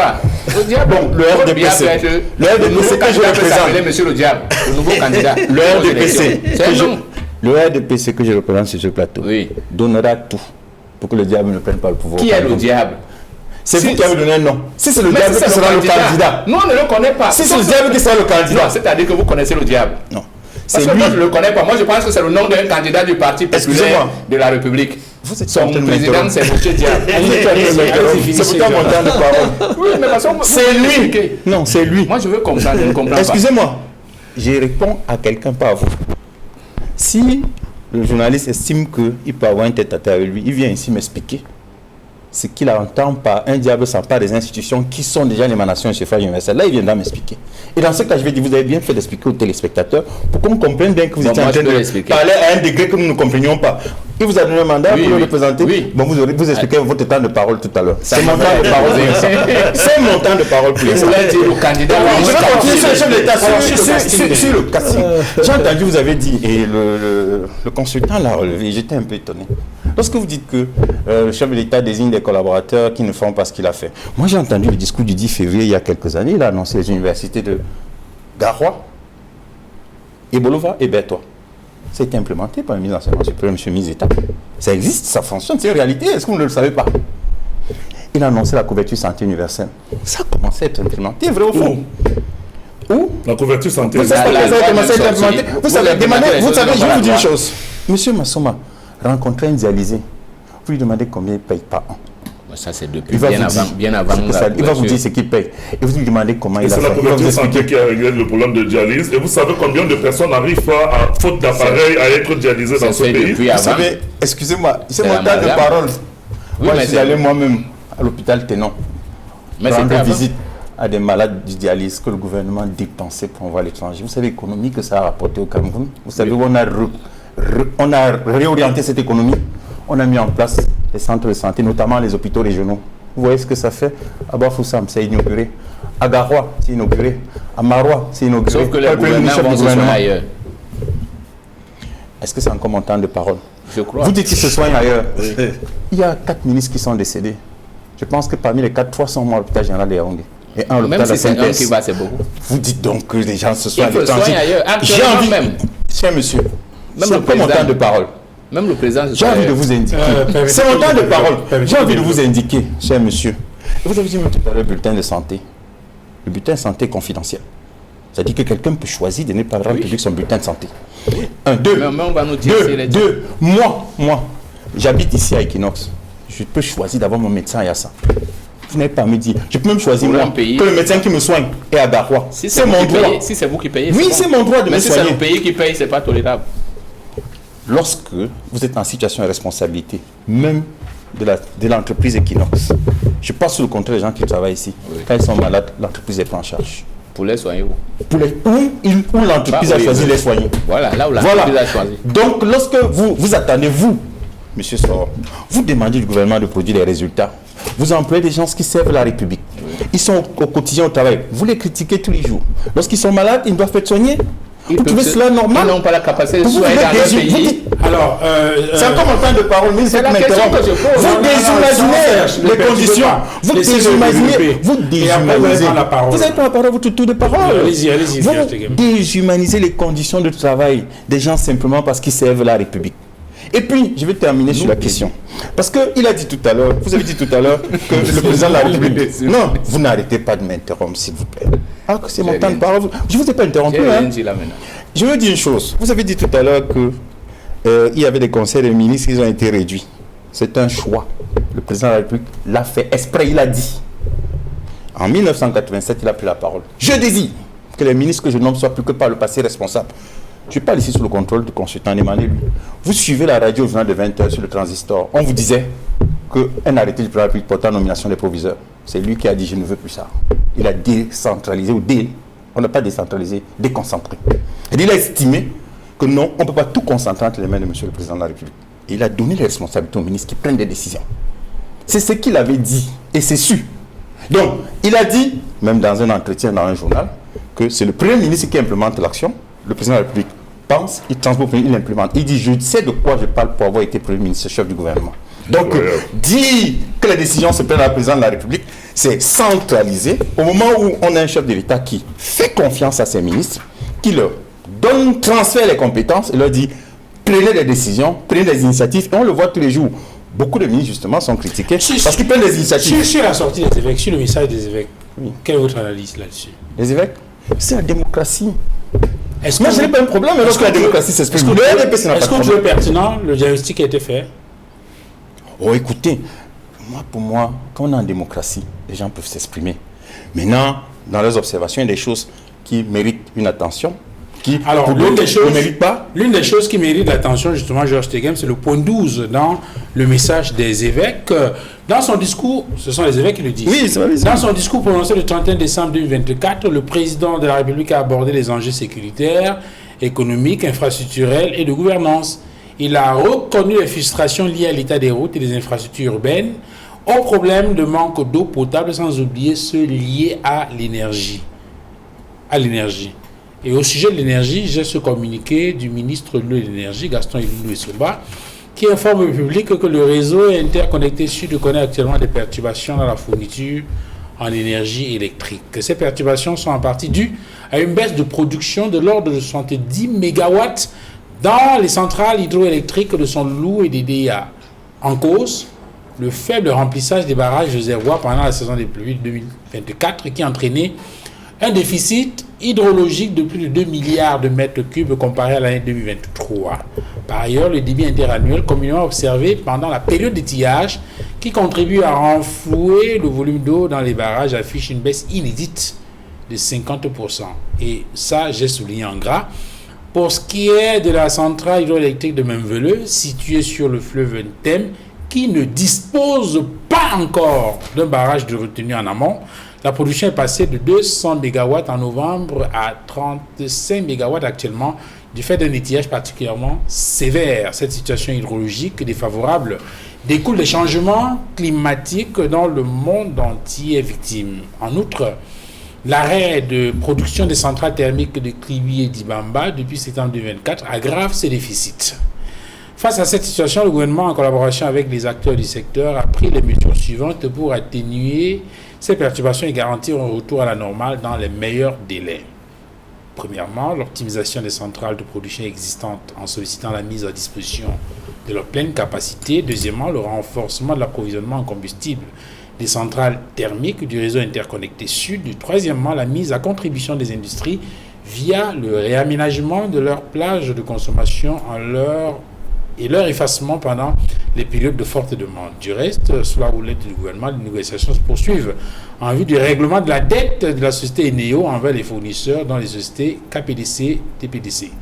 Tout en regrettant les désagréments causés par cette situation, le ministre de l'Eau et de l'Énergie remercie les populations pour leur patience et leur compréhension face à ce cas de force majeure. Il les rassure de la détermination et de la mobilisation totale du gouvernement dans la recherche des solutions pérennes telles que conduites par le chef d'État, son Excellence Paul Biya. La question que je dois vous poser là-dessus, lorsque on parle de ce barrage de Memvelin, on se souvient que la première pierre a eu lieu le 15 juin 2012. On est en 2026, ça fait 13 ans. Et le président de la République, dans le discours lors de l'inauguration de ce barrage, je reprends quelques extraits, sans énergie, il ne peut y avoir de développement véritable. Il ne peut y avoir d'économie moderne. Les délestages parfois prolongés ont également perturbé le fonctionnement de l'administration, des services sociaux tels que les hôpitaux et même les organismes de sécurité.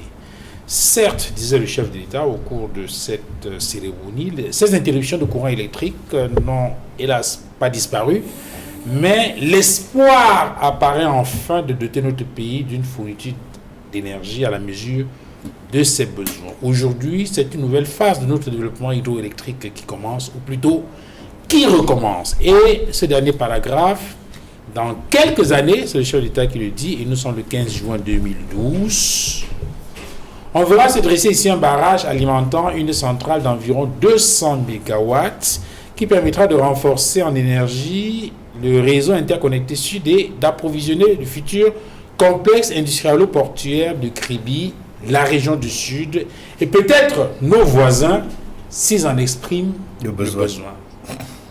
13 ans après, est-ce que vous avez le sentiment qu'on a bougé? Moi, je vais vous dire une chose. Je prends le communiqué du ministre. Il évoqua à la fin un argument à la force majeure. Oui. Et le président de la République, dans son discours, il y a quelques jours, à l'occasion de la cérémonie des vœux au corps diplomatique, a dit: nous devons travailler dans la lutte contre le changement climatique. Soit nous le faisons maintenant, soit nous appelons tous à des périls. C'est sur cette partie que vous deviez insister dans le message. Parce que c'est un phénomène qui est réel et très sérieux, le changement climatique. Je vois que peut-être c'est parce que mon ami au grand frère Didier Yonka n'est peut-être pas souvent écouté. Et il y a même au Cameroun un observatoire national des changements climatiques. Il faut lire le rapport. Ils alertent tout le temps pour dire qu'il y a un assèchement des eaux. Faites attention. Ils alertent qui? C'est ça, l'observatoire. Mais ils communiquent. Même comme là, le ministre communique. Puisque là, le ministre avait dit qu'on a été surpris. Non, excusez-moi. Mais c'est un observatoire qui produit des résultats et des statistiques. Oui. Pourquoi est-ce qu'on a été surpris au point où les barrages... Non, il n'y a pas de surprise. La surprise vient de ce que, au fur et à mesure, le temps passe... Mais ça sert à quoi dans l'alerte? Non, l'alerte ne se fait pas sur 10-15 ans. Lorsque vous prenez en 2012 et aujourd'hui, vous dites que ça fait 13 ans. L'alerte, c'est un peu comme je viens à cette émission. L'argument que je peux donner aujourd'hui peut ne pas être le même dans 3 ans ou dans 2 ans. Il suffit d'un changement de constitution et vous voyez que tout ce qu'on disait aujourd'hui n'a plus de valeur. Parce que tout vient, et le président l'a même dit dans un de ses discours, le monde est de plus en plus incertain.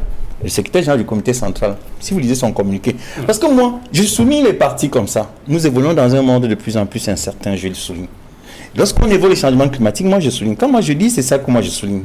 C'est-à-dire, je souligne les événements qui peuvent amener les prévisions à évoluer ou à changer. Lorsque vous faites un barrage comme celui de Memvelin en 2012, vous faites venir des experts. Le président de la République n'est pas expert en électricité. Hein. Et il y a même le dit représentant de l'UPC tout à l'heure, qui a dit que notre école ne produit plus les meilleurs ingénieurs.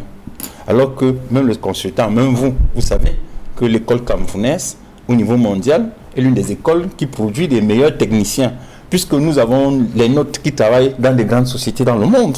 Qui n'ont pas été formés au Cameroun. Il ne faut pas exagérer. Mon cher ami, ils ont été formés dans le CS même des villages, ici au Cameroun.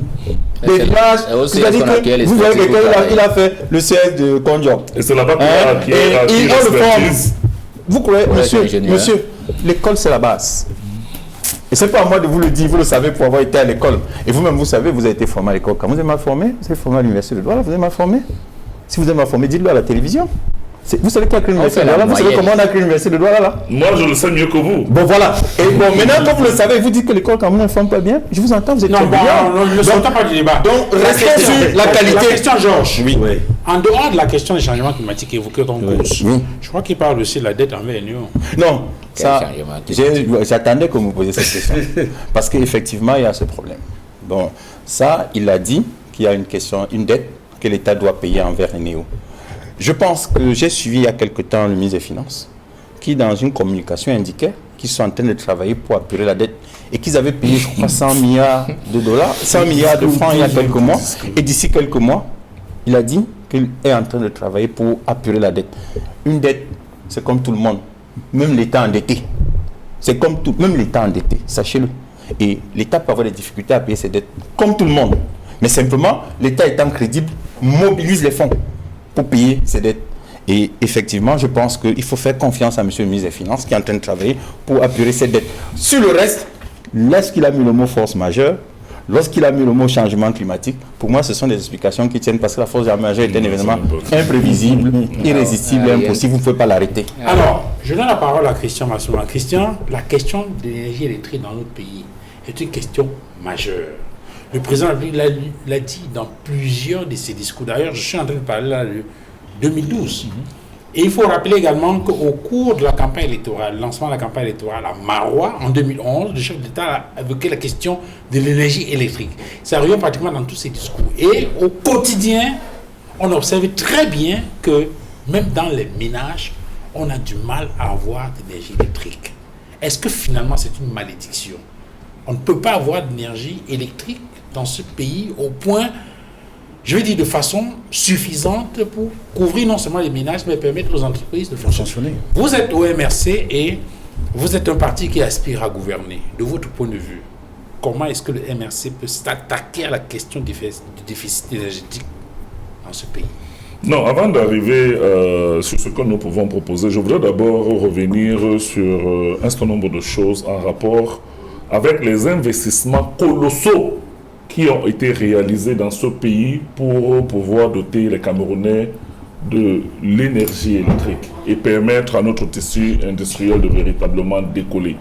C'est des milliers de milliards qui ont été engloutis dans des projets pour qu'au final, les Camerounais n'aient pas l'électricité à cause, effectivement, de la malgouvernance, de la corruption et du détournement des deniers publics que les amis de M. Teghem... Une seule illustration, le barrage de Nactigat, c'est 786 milliards de francs CFA. Absolument. Qui devait produire 420 mégawatts. Et nous ne sommes pas seuls dans le projet. Et au final, combien de mégawatts je crois que c'est une trentaine. Une trentaine de mégawatts. Donc, et là, je le dis, j'ai voulu le dire pour que vous compreniez que le problème n'est pas un problème de la capacité du Cameroun à pouvoir produire de l'énergie électrique. C'est un problème de malgouvernance. C'est un problème qui gangrène véritablement les projets importants qui sont lancés par le gouvernement actuel. Parce que tous les moyens qui sont déployés ne concourent pas à pouvoir optimiser la production de l'énergie. Lui-même, le président de la République, a reconnu le 24, le 31 décembre. Je prends juste pour paraphraser ces propos, que les investissements, que l'état des infrastructures routières ne reflète pas les investissements et les sacrifices qui ont été consentis par l'État du Cameroun. Ça veut dire que l'argent sort des caisses de l'État pour pouvoir construire et entretenir des routes, mais les amis de Teghem dans le RDPC détournent l'essentiel de cet argent et nous n'avons pas de route, nous n'avons pas d'infrastructure. C'est ce qui se passe aussi avec l'énergie électrique. Quand on gouverne, on prévoit. Gouverner, c'est prévoir. On ne peut pas évoquer aujourd'hui le problème de de changement climatique pour expliquer le déficit de production de l'offre énergétique au Cameroun. Ça n'a aucun sens. Ils ont parlé des centrales thermiques de Kribi et de Yassa. Pourquoi est-ce qu'on a fermé ces centrales? Tout simplement parce que, effectivement, Eneo n'a pas pu payer l'argent aux différents fournisseurs, tout simplement parce que Eneo lui-même évoque la dette colossale de l'État et des entreprises publiques qui n'arrivent pas véritablement à lui permettre d'avoir une trésorerie et des capacités financières pour pouvoir... Et voir, tout est question de gouvernance pour l'énergie au Cameroun. Et je peux dire que ça a été un gâchis énorme parce que les Camerounais vont payer cette dette pendant des décennies encore. Parce que l'État du Cameroun s'est endetté auprès de beaucoup de partenaires pour pouvoir investir dans la construction de ces infrastructures. Mais nous n'avons toujours pas d'électricité. 42 ans après, le président de la République continue de nous parler de discours autour de l'eau et de l'énergie. C'est-à-dire que nous sommes encore dans des besoins primaires et basiques.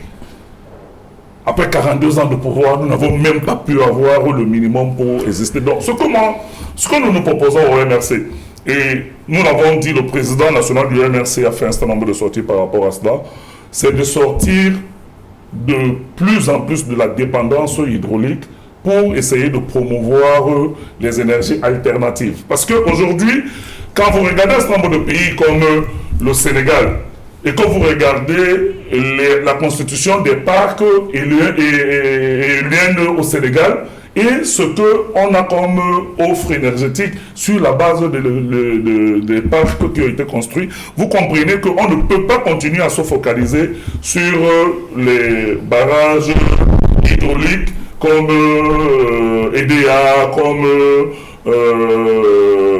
son loulou et autre chose, parce que ça ne peut pas aujourd'hui être des solutions qui sont fiables. Ils ont inventé effectivement les centrales thermiques, mais on a vu là où c'est arrivé et autre chose. Et au-delà de l'énergie éolienne, on a l'énergie solaire. On a beaucoup de possibilités parce qu'effectivement, les changements climatiques dont parle M. Tegem, c'est effectivement le réchauffement climatique qui est observé et qui est un phénomène mondial. Ça veut dire qu'il fait de plus en plus chaud. Ça veut dire que dans les pays comme les nôtres, on peut effectivement exploiter l'énergie solaire et avoir une offre suffisante qui sera une offre palliative par rapport à l'offre traditionnelle qui est l'offre énergétique. Donc nous entendons densifier et développer particulièrement les énergies renouvelables et les énergies palliatives qui ne seront pas les énergies que nous avons en ce moment. Mais cela ne va en rien dédouaner ceux qui ont dilapidé l'argent public pour construire des infrastructures qui devraient normalement nous permettre d'exporter de l'électricité au jour d'aujourd'hui. Le président de la République lui-même l'a dit en 2012. Et qu'aujourd'hui, nous n'arrivions même pas encore à satisfaire les ménages. C'est-à-dire, nous ne voquons même pas les industries. Quand vous rencontrez les industriels, c'est la catastrophe. C'est-à-dire, l'essentiel de notre tissu industriel, aujourd'hui, fonctionne avec des besoins énergétiques qui sont extrêmement contraignants parce que tout le monde utilise des groupes électrogènes. Vous avez une petite industrie, vous avez une petite unité.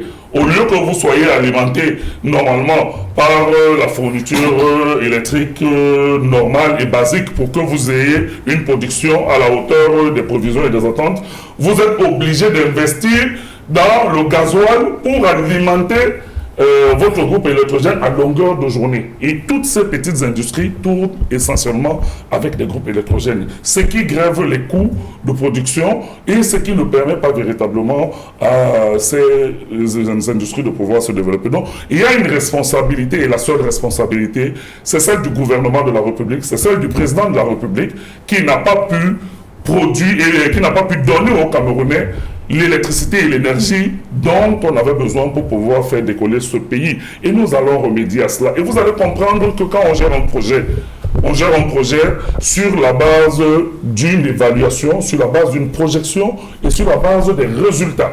Et chez nous, la gouvernance ne sera pas cette gouvernance chaotique où le président de la République découvre que ses collaborateurs ne font rien et se bornent à constater cela. Nous avons passé combien d'années sans qu'il y ait un remaniement ministériel, alors que le président lui-même reconnaît que ceux qui sont censés mettre en application l'ensemble de ces projets ne font pas leur travail. Mais ils sont toujours en poste depuis 20 ans, depuis 30 ans. Donc nous sommes dans le règne et dans le régime de l'inertie, de l'immobilisme et du cautionnement des détournements publics. Et nous ne serons pas au MRC dans cette vision politique parce que nous voulons mettre une gouvernance basée sur l'efficacité, sur la transparence dans la gestion des fonds publics et sur le contentement de nos concitoyens dans la fourniture des besoins basiques pour leur épanouissement au quotidien. Edmond Kamgia, le président de la République, sur la question de la fourniture d'énergie électrique depuis plusieurs années. On se souvient d'ailleurs que dans ce discours, il annonçait également la mise en place, le lancement prochain des barrages de Lompangar, de Mekin, entre autres. Il reconnaissait déjà que la pénurie d'électricité a eu également pour conséquence de rendre insupportable, les mots qu'il a utilisés, la pénurie d'électricité a eu également pour conséquence de rendre insupportable la vie quotidienne d'une grande partie de notre population. Mais que les délestages parfois prolongés ont également perturbé le fonctionnement de l'administration, des services sociaux, etc., je l'indiquais. Mais qu'en attendant d'équiper la plupart de nos cours d'eau en infrastructure hydroélectrique, eh bien, la meilleure solution, parce que pérenne et moins coûteuse à long terme, nous avons eu recours à des centrales thermiques qui ont permis de répondre partiellement aux besoins les plus urgents. Et il conclut en indiquant qu'aujourd'hui, c'est une nouvelle phase de notre développement hydroélectrique qui commence au plus tôt qu'il recommence. Analyse de texte. Non, mais je constate tout simplement qu'il revient sur... C'est-à-dire qu'il dit la même chose d'année en année, il change parfois simplement de phrase. Il fait les mêmes promesses, il n'y a pas de réalisation. On vient de prendre l'année 2012. Nous sommes en 2025. 13 ans après, rien n'a changé. Et ces centrales techniques qu'il avait annoncées comme étant provisoires, effectivement, sont déjà à l'arrêt. Et maintenant, quelle est la solution palliative? Il n'y a pas d'énergie. Nous l'avons démontré ici. Il n'y a pas d'énergie constante, suffisante, que ce soit pour les ménages comme pour les industries. Comment peut-on devenir un pays industriel s'il n'y a pas d'énergie? Et tout le monde se plaint. Ici même à Equinox, voyez-vous, c'est-à-dire tous les jours, il n'y a pas d'énergie. Et si on ne met pas le carburant dans le générateur, dans le groupe électrogène, rien ne fonctionne. Même cette émission, on ne la verra pas. Et cela signifie qu'il y a des coûts supplémentaires. Et quand les coupures d'électricité, d'énergie sont régulières, cela signifie que c'est davantage de l'argent qui est dépensé pour faire fonctionner, n'est-ce pas, les émissions dans une boîte. Et ça, c'était pour le cas du groupe, la nouvelle expression Equinox. Il y a d'autres groupes de presse, il y a d'autres télévisions, il y a beaucoup d'entreprises qui ne peuvent pas fonctionner normalement s'ils ne dépensent pas davantage. Donc voilà la réalité sur le terrain. Il y a ce qu'on appelle les petits métiers déjà. Il y a les petits métiers. Les petits travaux. Les services. Oui, il y a les petits métiers, des services tout simplement. Ils ne peuvent pas fonctionner s'il n'y a pas un petit groupe électrogène quelque part. La maman qui a son moulin, qui écrase les arachides, oui, etc., et qui perçoit 100 francs. 100 francs, 25 francs. Elle ne fonctionnera pas. Même les coiffeurs, ils ont besoin d'énergie pour faire leur travail. Donc, nous sommes vraiment, je ne dirais pas à la croisée des chemins, mais nous sommes plongés pratiquement au fond de l'abîme, 43 ans après. Après toutes ces promesses non réalisées, mais que voulez-vous qu'un citoyen pense encore de ce régime et de la manière dont nous sommes gouvernés? C'est très grave. Alors, Simon Serso, peut-être pour sortir de cette question, tous les ans, la question revient. Et il me semble, c'est possible, qu'au cours de l'élection présidentielle 2025, qui arrive, que ce soit encore un sujet d'enjeu majeur qui devra cristalliser peut-être les débats entre les candidats pour cette élection présidentielle 2025. Qu'est-ce qui se passe? On est un scandale pratiquement en matière oui, on est un scandale. On est un scandale. Et je pense que cette question suffit à convaincre les Camerounais qu'il faut changer de régime. Contrairement au frou-frou lexical qui est censé maquiller un charabia technique pour distraire les Camerounais, je voudrais aller avec des chiffres. La question du réchauffement climatique n'impacte pas le Cameroun. Sur le plan de la quantité d'eau, chiffre à l'appui des 5 dernières années. Moyenne de la pluviométrie dans la zone la plus pluvieuse sud-ouest, 2500 à 3000 mm. Moyenne de la pluviométrie dans la zone moyenne de la forêt, la zone équatoriale, 1800 à 1700, littoral et ouest. Moyenne dans la zone sahélienne, 800 et 400. Donc malgré ce que tu sens sur ta peau là, il pleut toujours. Le problème de ces gens, c'est qu'ils n'entretiennent pas l'infrastructure. Les barrages de retenue du Cameroun, ils font comme avec le dragage du port à un moment donné. Ils n'enlèvent pas la vase. Donc même quand il pleut, l'eau coule vers la mer. Parce que l'eau qui devait être retenue, il y a eu tellement de limons et d'alluvions qu'on ne les enlève jamais. Pourquoi? Et parce qu'autour de ces barrages, on n'a pas développé l'activité industrielle qui était prévue, notamment sur les carrières, pour enlever l'eau. On ne fait pas un barrage pour le plaisir de faire un barrage. Le Cameroun, quand il faut que les Camerounais l'entendent. On n'est pas dans les années 90. Le Cameroun a fait une étude qui est finie autour des années 79-80. Et on a publié l'Atlas de l'énergie. Vous savez la position du Cameroun? Le Cameroun est la centrale électrique de l'Afrique centrale. Et devait vendre le courant au Congo et au Caire. Les Américains actuellement sont repartis à Inga 2 parce que nous n'avons pas suivi quand ils ont voulu faire la Grand One. Le problème, vous savez, je vous ai rappelé ça en début d'émission, maintenant il faut que je vous le précise. Le potentiel du Cameroun, dans ce qui est créé, est de 20 000 gigas. Le besoin pour 2035, c'est 14 000. C'est-à-dire que les barrages que nous avons là, sans me verrer, Lompanga n'était pas prévu. Là-bas, il fallait d'abord développer pour le bassin du Ntem et du Mbam des barrages de régulation de retenue des fleuves. Il fallait développer le Mungo pour combler le littoral. Il y a au moins 4 barrages prévus dans le Mungo, c'est écrit. Et c'est Paul Biya et Niat qui avaient la charge de ce projet. Je sors l'anecdote, ils ont dit qu'on ne va pas installer tous les barrages dans la même région. Oui, ils l'ont dit à une réunion à Idjo. Et on a arrêté. On leur a dit, ok, dans ce cas, pour que le potentiel que nous avons soit exploité au maximum, qu'est-ce qu'il faut donc appliquer? Il faut entretenir les barrages de retenue, donc les désenvaser continuellement. C'est simple, vous y installez des dragues pour enlever le sable. Le sable contribue au développement. Ils n'ont pas voulu parce que ça développerait les régions qu'ils avaient décidé de sinistrer. Voilà le mot.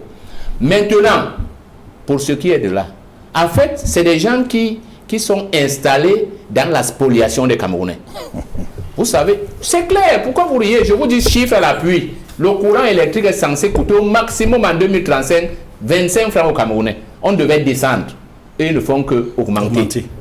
Parce qu'ils sont dans un mauvais schéma économique. C'est la masse qui devrait produire la recette, pas le minimum. Vous savez, l'une des causes de la non-production des recettes, Eneo même dit que les gens fraudent. Mais les gens fraudent parce que le prix est excessif. Excessif, oui. Je vous dis, les domestiques qui ont 4 personnes payent à peu près 20 à 30 000 francs de courant. Ouais. S'ils s'amusent à mettre les climatiseurs, ils vont à 100. Quel pays peut fonctionner comme ça? Est-ce que le Cameroun peut fonctionner? Même une anecdote, vous savez que tout un président, le vice-président de l'Assemblée avait été arrêté parce qu'il ne payait pas le courant. Et on a vu encore récemment un député séquestrer les gens de Néo parce qu'eux-mêmes ne veulent pas reconnaître que le schéma est mauvais. Mais le problème n'est pas sur les infrastructures. Les infrastructures qui existent, bien exploitées, suffisent à alimenter même certains pays et nous faire des recettes. La visée du Cameroun dans cette optique, c'était que le pétrole ne serait même pas notre manne. C'est le courant qui devait nous enrichir. Parce qu'avec le courant, les industries devaient s'installer. La zone qu'on veut développer maintenant, qui date des années 80, elle est dans le plan quinquennal qui avait été raté. Vouri Mfundi. Donc l'axe de Douala-Yaoundé, c'est une zone industrielle, les gens ne le savent pas. Les bords de la route devaient avoir des plantations. D'ailleurs, le secteur du Bamba est en train de le faire. Vous voyez comment les industries s'installent. Le courant, il viendra d'où? Et ce secteur doit aller vers Kribi. Le Cameroun a un potentiel énorme. C'était donc cela la vision du chef de l'État lorsqu'en 2012, il parlait justement de mettre en place ce potentiel-là. Non, le chef de l'État n'a jamais voulu. Le complexe industriel-portuaire de Kribi et permettre aux centrales de produire l'énergie capable même de revendre aux pays étrangers. Quand quelqu'un conçoit c'est ce qu'il disait. Quand quelqu'un conçoit son projet et que vous le lui arrachez, vous pouvez venir le réciter, mais dans votre tréfonds, cette affaire ne vient pas de vos tripes, donc vous ne pouvez pas la faire. La preuve, il dit que les gens ne font pas le travail, ils ne les enlèvent pas. Donc ce n'est pas le travail là qui l'inquiète, c'est comment il reste au pouvoir. Le président Paul Biya ne s'est pas soucié du fait que ce qui aurait pu le maintenir tranquillement au pouvoir, c'est le bien-être des Camerounais. Oui, tous les Camerounais sont devenus misérables, tous, sauf ceux qui volent, bien sûr. Les quelques-uns qui travaillent sont même confondus. Quand vous réussissez trop passer en route, si vous passez avec un bel véhicule, on va vous associer aux voleurs parce qu'on ne comprend pas comment vous réussissez. L'autre problème de l'énergie électrique au Cameroun, Et je vais m'arrêter par là. C'est que l'ensemble des intrants qui devaient être produits au Cameroun, qu'est-ce qui allait importer les câbles? Vraiment, tordre le fer dépasse les Camerounais. Fabriquer, c'est pareil pour l'eau. Nous, on a un Dogbon depuis 3 jours, il n'y a pas d'eau. Voici un pays où, 50 ans après l'indépendance, les gens n'ont pas l'eau dans les villes, alors que tout est eau. Même les rigoles ont l'eau. Mais on ne peut pas purifier l'eau. L'eau est la seule chose qu'on peut recycler à l'infini. C'est-à-dire qu'on peut prendre l'eau des égouts et on la donne aux gens. On la nettoie. C'est comme ça que tous les pays font. Mais le pays qui a le plus d'eau en Afrique centrale n'arrive pas à donner de l'eau, même pour laver les véhicules à ses citoyens. Bon, deuxième potentiel. Donc, si vous êtes deuxième avec notre superficie, si on fait le rapport, nous sommes premiers. Parce que celui qui est premier là, est à 5 fois notre superficie et 3 fois notre population. Alors, qu'est-ce qu'on fait donc concrètement? Ce qu'on fait concrètement, c'est qu'on remet les pendules à l'heure. Et la solution est simple. Il faut confier la gouvernance de ce pays à ceux qui sont capables de se mettre de côté pour que le peuple vive. Service de population. Le problème aujourd'hui, c'est que nous avons des gens qui ont décidé de mettre... Vous savez comment ils disent? Ils vous disent que l'État est fort. Ça veut dire que pour eux, l'État est contre sa population. Il y a l'État d'un côté et la population de l'autre. Quand vous avez ces slogans-là, dans le pays d'un pays, éliminez le gouvernement. L'État est là pour la population. Moi, je vous prends toujours l'anecdote qu'ils soulèvent tout le temps. Ils disent qu'ils subventionnent le carburant. Le pétrole des Camerounais. Les Camerounais disent qu'ils veulent le pétrole moins cher. On dit non. On ne peut pas. Parce qu'il faut que ceux qui gouvernent mangent. Donc on veut appauvrir. C'est pareil pour l'électricité. Baisser le courant à 25 francs. Imposer à tout le monde de s'installer normalement. Vous savez, à Douala par exemple, quand on met un transformateur, on dit c'est pour 200 logements. Le logement passe à 250. Prenons le cas de Bounamoussadi. L'État du Cameroun fait une cité. On construit des pieds à terre. Les gens achètent les maisons. Le contrat dit que c'est un pied à terre que tu as acheté, tu ne peux pas changer. Les gens cassent, mais les immeubles 10 niveaux, on les regarde. Le besoin qui était de 1000 passe à 3000. Les transformateurs ne tiennent plus. Oui. Pourquoi vous laissez ça? C'est parce que vous êtes complice, parce que c'est vous qui êtes venu traficoter pour acheter les maisons qui étaient destinées aux enseignants, aux petits policiers et tout. Voilà le vrai problème. Et c'est ça qu'il faut tout au Cameroun. Donc, il n'y a pas d'explication là-dessus. Notre échec est l'échec du système Aïdjo-Biya clair. Ok. Georges Teghem, puisqu'il parle d'échec, j'aimerais là-dessus pour interroger justement les causes de cet échec-là. Est-ce que l'une des raisons qui justifie cette gouvernance un tout petit peu tatillonne, le mot n'est pas de moi, puisque le président lui-même, dans ses multiples discours, dit qu'il y a un problème avec la gouvernance, est-ce que ce n'est pas lié au fait que le président, tout à l'heure je disais que le président, je demandais si le président était mal entouré, certains ont dit oui, d'autres non, mais est-ce qu'il n'y a pas des gens, est-ce que le président n'est finalement pas pris en otage? Il dit ce qu'il faut faire, personne ne le fait et personne ne bouge.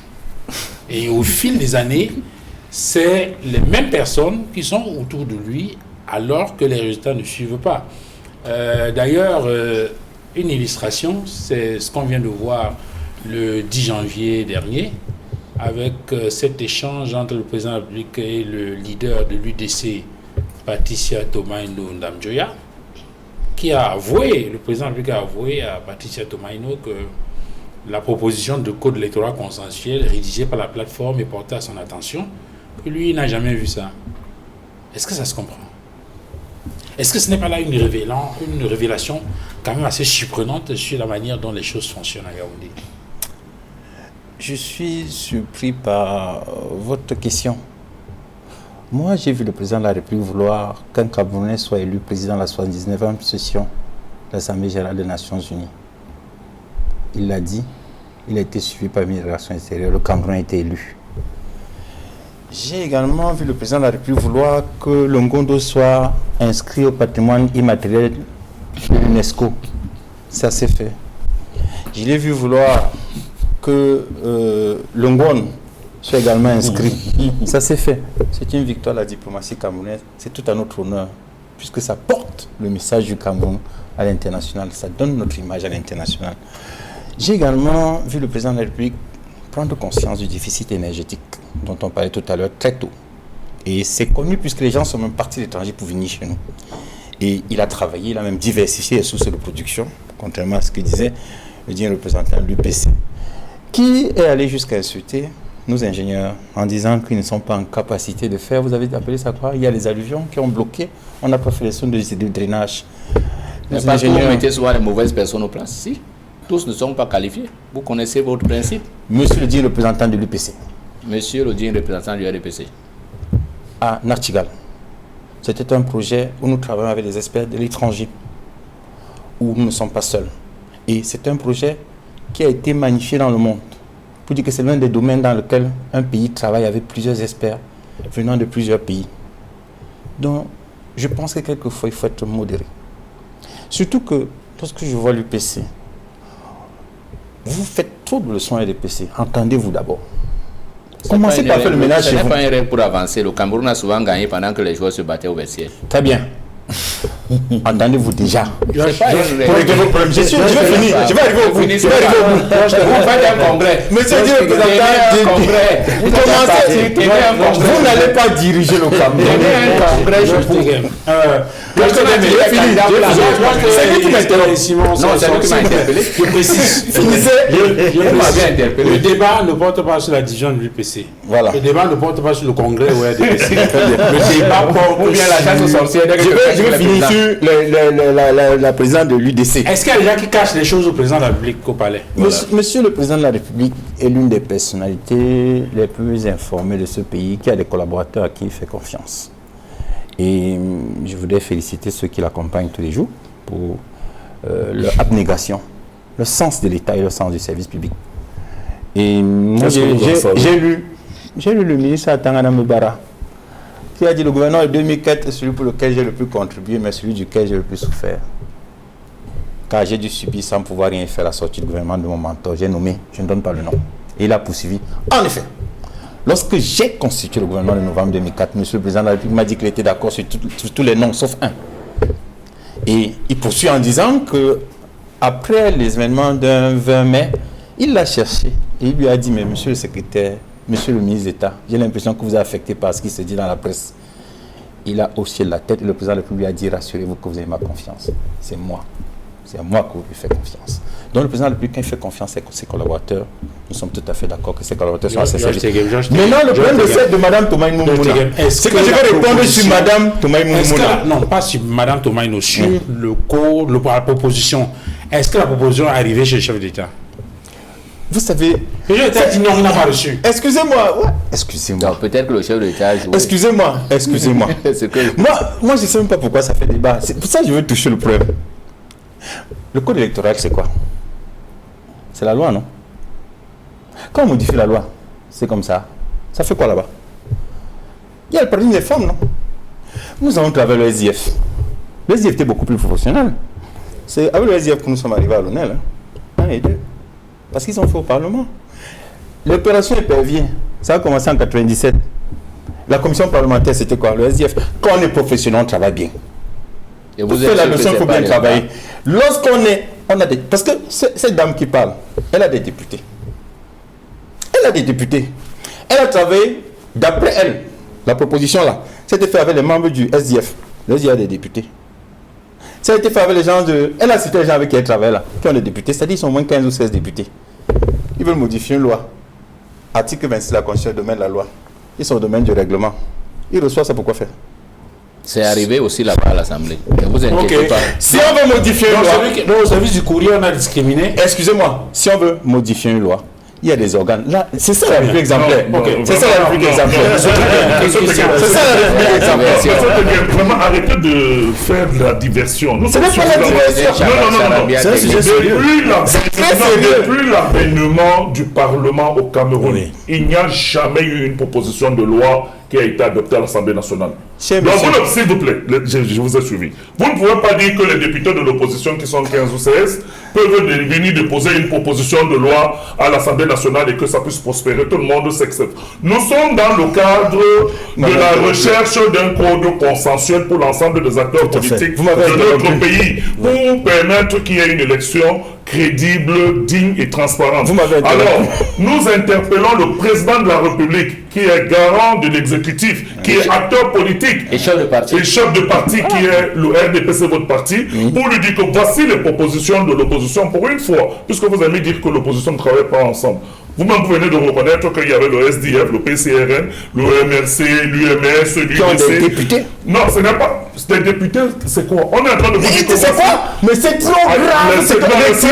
Retirez, s'il vous plaît. Je ne Député, c'est retire quoi? rien, arrêtez de Député, vous c'est le quoi? débat. Je Retirez. suis en train de Qu'est-ce vous que dire... c'est maintenant, c'est quoi? Il faut retirer député. Vous savez, vous savez, monsieur Teguer, Non. quand vous arrivez et que vous rentrez dans la caricature, parce que vous l'avez fait tout au long de ce débat, et que vous évitez le débat de fond, ça pose un problème sur la crédibilité qu'on peut accorder au-delà du RDPC à votre propre personne. Donc je suis en train de dire une chose claire, c'est que les acteurs de l'opposition ont tendu la main, on peut le dire, au pouvoir en disant que plus que ce qui pose problème, c'est les règles du jeu. Ouais. Voici nos propositions. Essayons de voir ensemble comment est-ce que nous pouvons revoir les règles du jeu pour que le match soit un match incontestable et que nous n'ayons plus les contentieux électoraux à n'en plus finir. Parce que le problème qui va se poser avec le même code électoral, c'est que vous allez frauder pendant les élections. Et que lorsque vous aurez fraudé comme à votre habitude, ça va créer un contentieux électoral et ça ne permettra pas que nous ayons un climat sociopolitique qui est serein. Donc, comprenez que pour les règles, ce n'est pas vous qui les établissez. C'est l'ensemble des acteurs du processus électoral qui doivent établir ces règles pour que personne ne puisse les contester le moment venu. Est-ce que c'est difficile à comprendre pour vous? Alors, elle manque un bien sur cette question-là. Une plateforme de partis politiques d'opposition propose un code électoral consensuel. La mouture ou le document final est transmis à la présidence de la République, est porté à l'attention du chef de l'État. Et on est en novembre 2021. Et 4 ans après, on découvre que le président c'est le président lui-même qui le dit, qui n'a pas encore reçu le document. Ça ne vous inquiète pas? Oh, c'est inquiétant. C'est inquiétant. Ça montre qu'il y a un dysfonctionnement dans le système. Là, je parle avec toute la régularité qui convient, pour ne pas dire diplomatique. Il y a un dysfonctionnement dans le système. Mais en réalité, cela signifie qu'il y a quelque chose de plus grave que ça. Et peut-être que c'est le président de la République lui-même qui a permis que ça se fasse comme ça. Je vais vous expliquer pourquoi. Vous savez qu'il a confié beaucoup de pouvoir à son ministre d'État, secrétaire général à la présidence de la République, y compris la possibilité de discriminer sur les sujets qui arrivent à la présidence, ceux qu'il va les transmettre au président de la République et ceux qui vont être gérés par le secrétaire général à la présidence de la République. C'est important de le souligner. Ça peut expliquer qu'ils ne soient pas au courant de certaines informations qui arrivent à la présidence. Ça, c'est une lecture possible. Mais l'autre lecture, c'est que quand un courrier arrive à la présidence, mais vous faites la décharge, vous obtenez la décharge. C'est bien arrivé, c'est clair que le document est parvenu. Et il n'y a pas de raison, sur le principe, que celui qui est chargé, à qui est adressé le courrier, ne soit pas informé qu'un courrier lui est parvenu.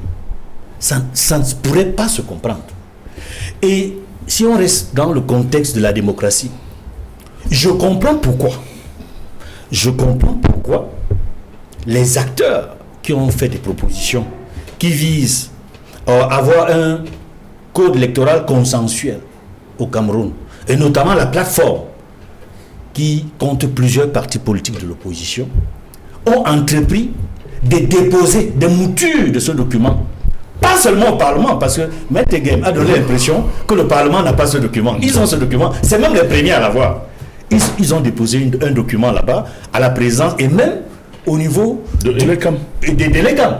Qui, il faut le dire, dans les séminaires qu'ELECAM a organisés avec les partis politiques, ils ont reconnu la nécessité de retoucher certaines dispositions du code électoral qui fait problème. Il dit, ELECAM l'a reconnu. Absolument. ELECAM l'a reconnu. Donc je pense qu'il devrait avoir, à travers les différents acteurs du processus électoral, une sorte d'unanimité sur la nécessité, un consensus pour reformer la loi électorale pour qu'elle ne soit pas pourvoyeuse de tensions sociopolitiques. Très bien. Sur la question pour sortir, on est tenu par les impératifs du temps. Simon Serge sort. Ça vous suggère quoi comme analyse? Que le Cameroun est en danger. Sauf si je présage d'une amnésie. Ça veut dire qu'on n'est plus en danger. Sauf si je présage une amnésie, on s'en a su qu'on n'a pas gagné cette canne et qu'on a fait être figure mondiale. Sauf si je présage une amnésie du fait du chef de l'État, du fait de son âge, il est très irresponsable de dire qu'un courrier destiné au président n'est pas arrivé au président. Ça veut dire qu'on peut organiser un coup d'État ici, on vole les armes de l'armée, tu fais un rapport, le président n'est pas au courant. Les gens font comme ils veulent. Ça veut dire qu'au Cameroun maintenant, il y a des pôles de gens qui font du Cameroun ce qu'ils veulent. Est-ce que vous imaginez ça? Non, j'ose pas. J'ose dire avec le camarade Émile Wandi que Paul Biya aurait la chance, il a encore le temps de bien faire pour pouvoir dire aux ancêtres demain qu'il n'a pas trahi tous les Camerounais et tout le Cameroun. Pour notre part, nous disons avec le camarade Émile, nous mourrons sans jamais trahir. L'UPC aura son candidat. Et quand nous gagnerons les élections, elles seront proclamées que nous allons gagner. Très bien.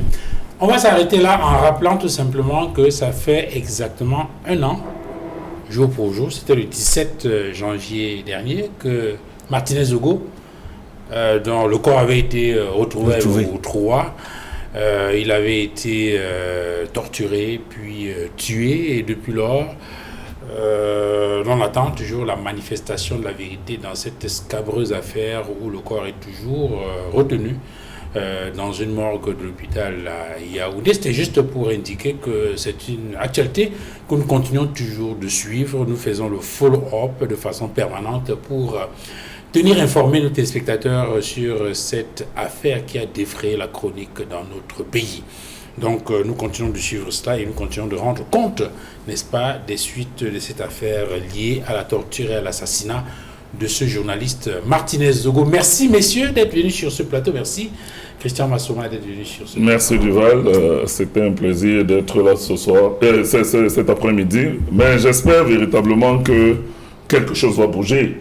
Avec les déclarations de la présidente de l'UDC, on comprend que l'État a disparu, que les institutions ne fonctionnent plus et que le président de la République n'est même pas informé des courriers qui sont portés à son attention. Merci Edmond Kamgia d'avoir participé aux échanges. Merci également à vous, Simon Serchor, et bon retour à Yaoundé.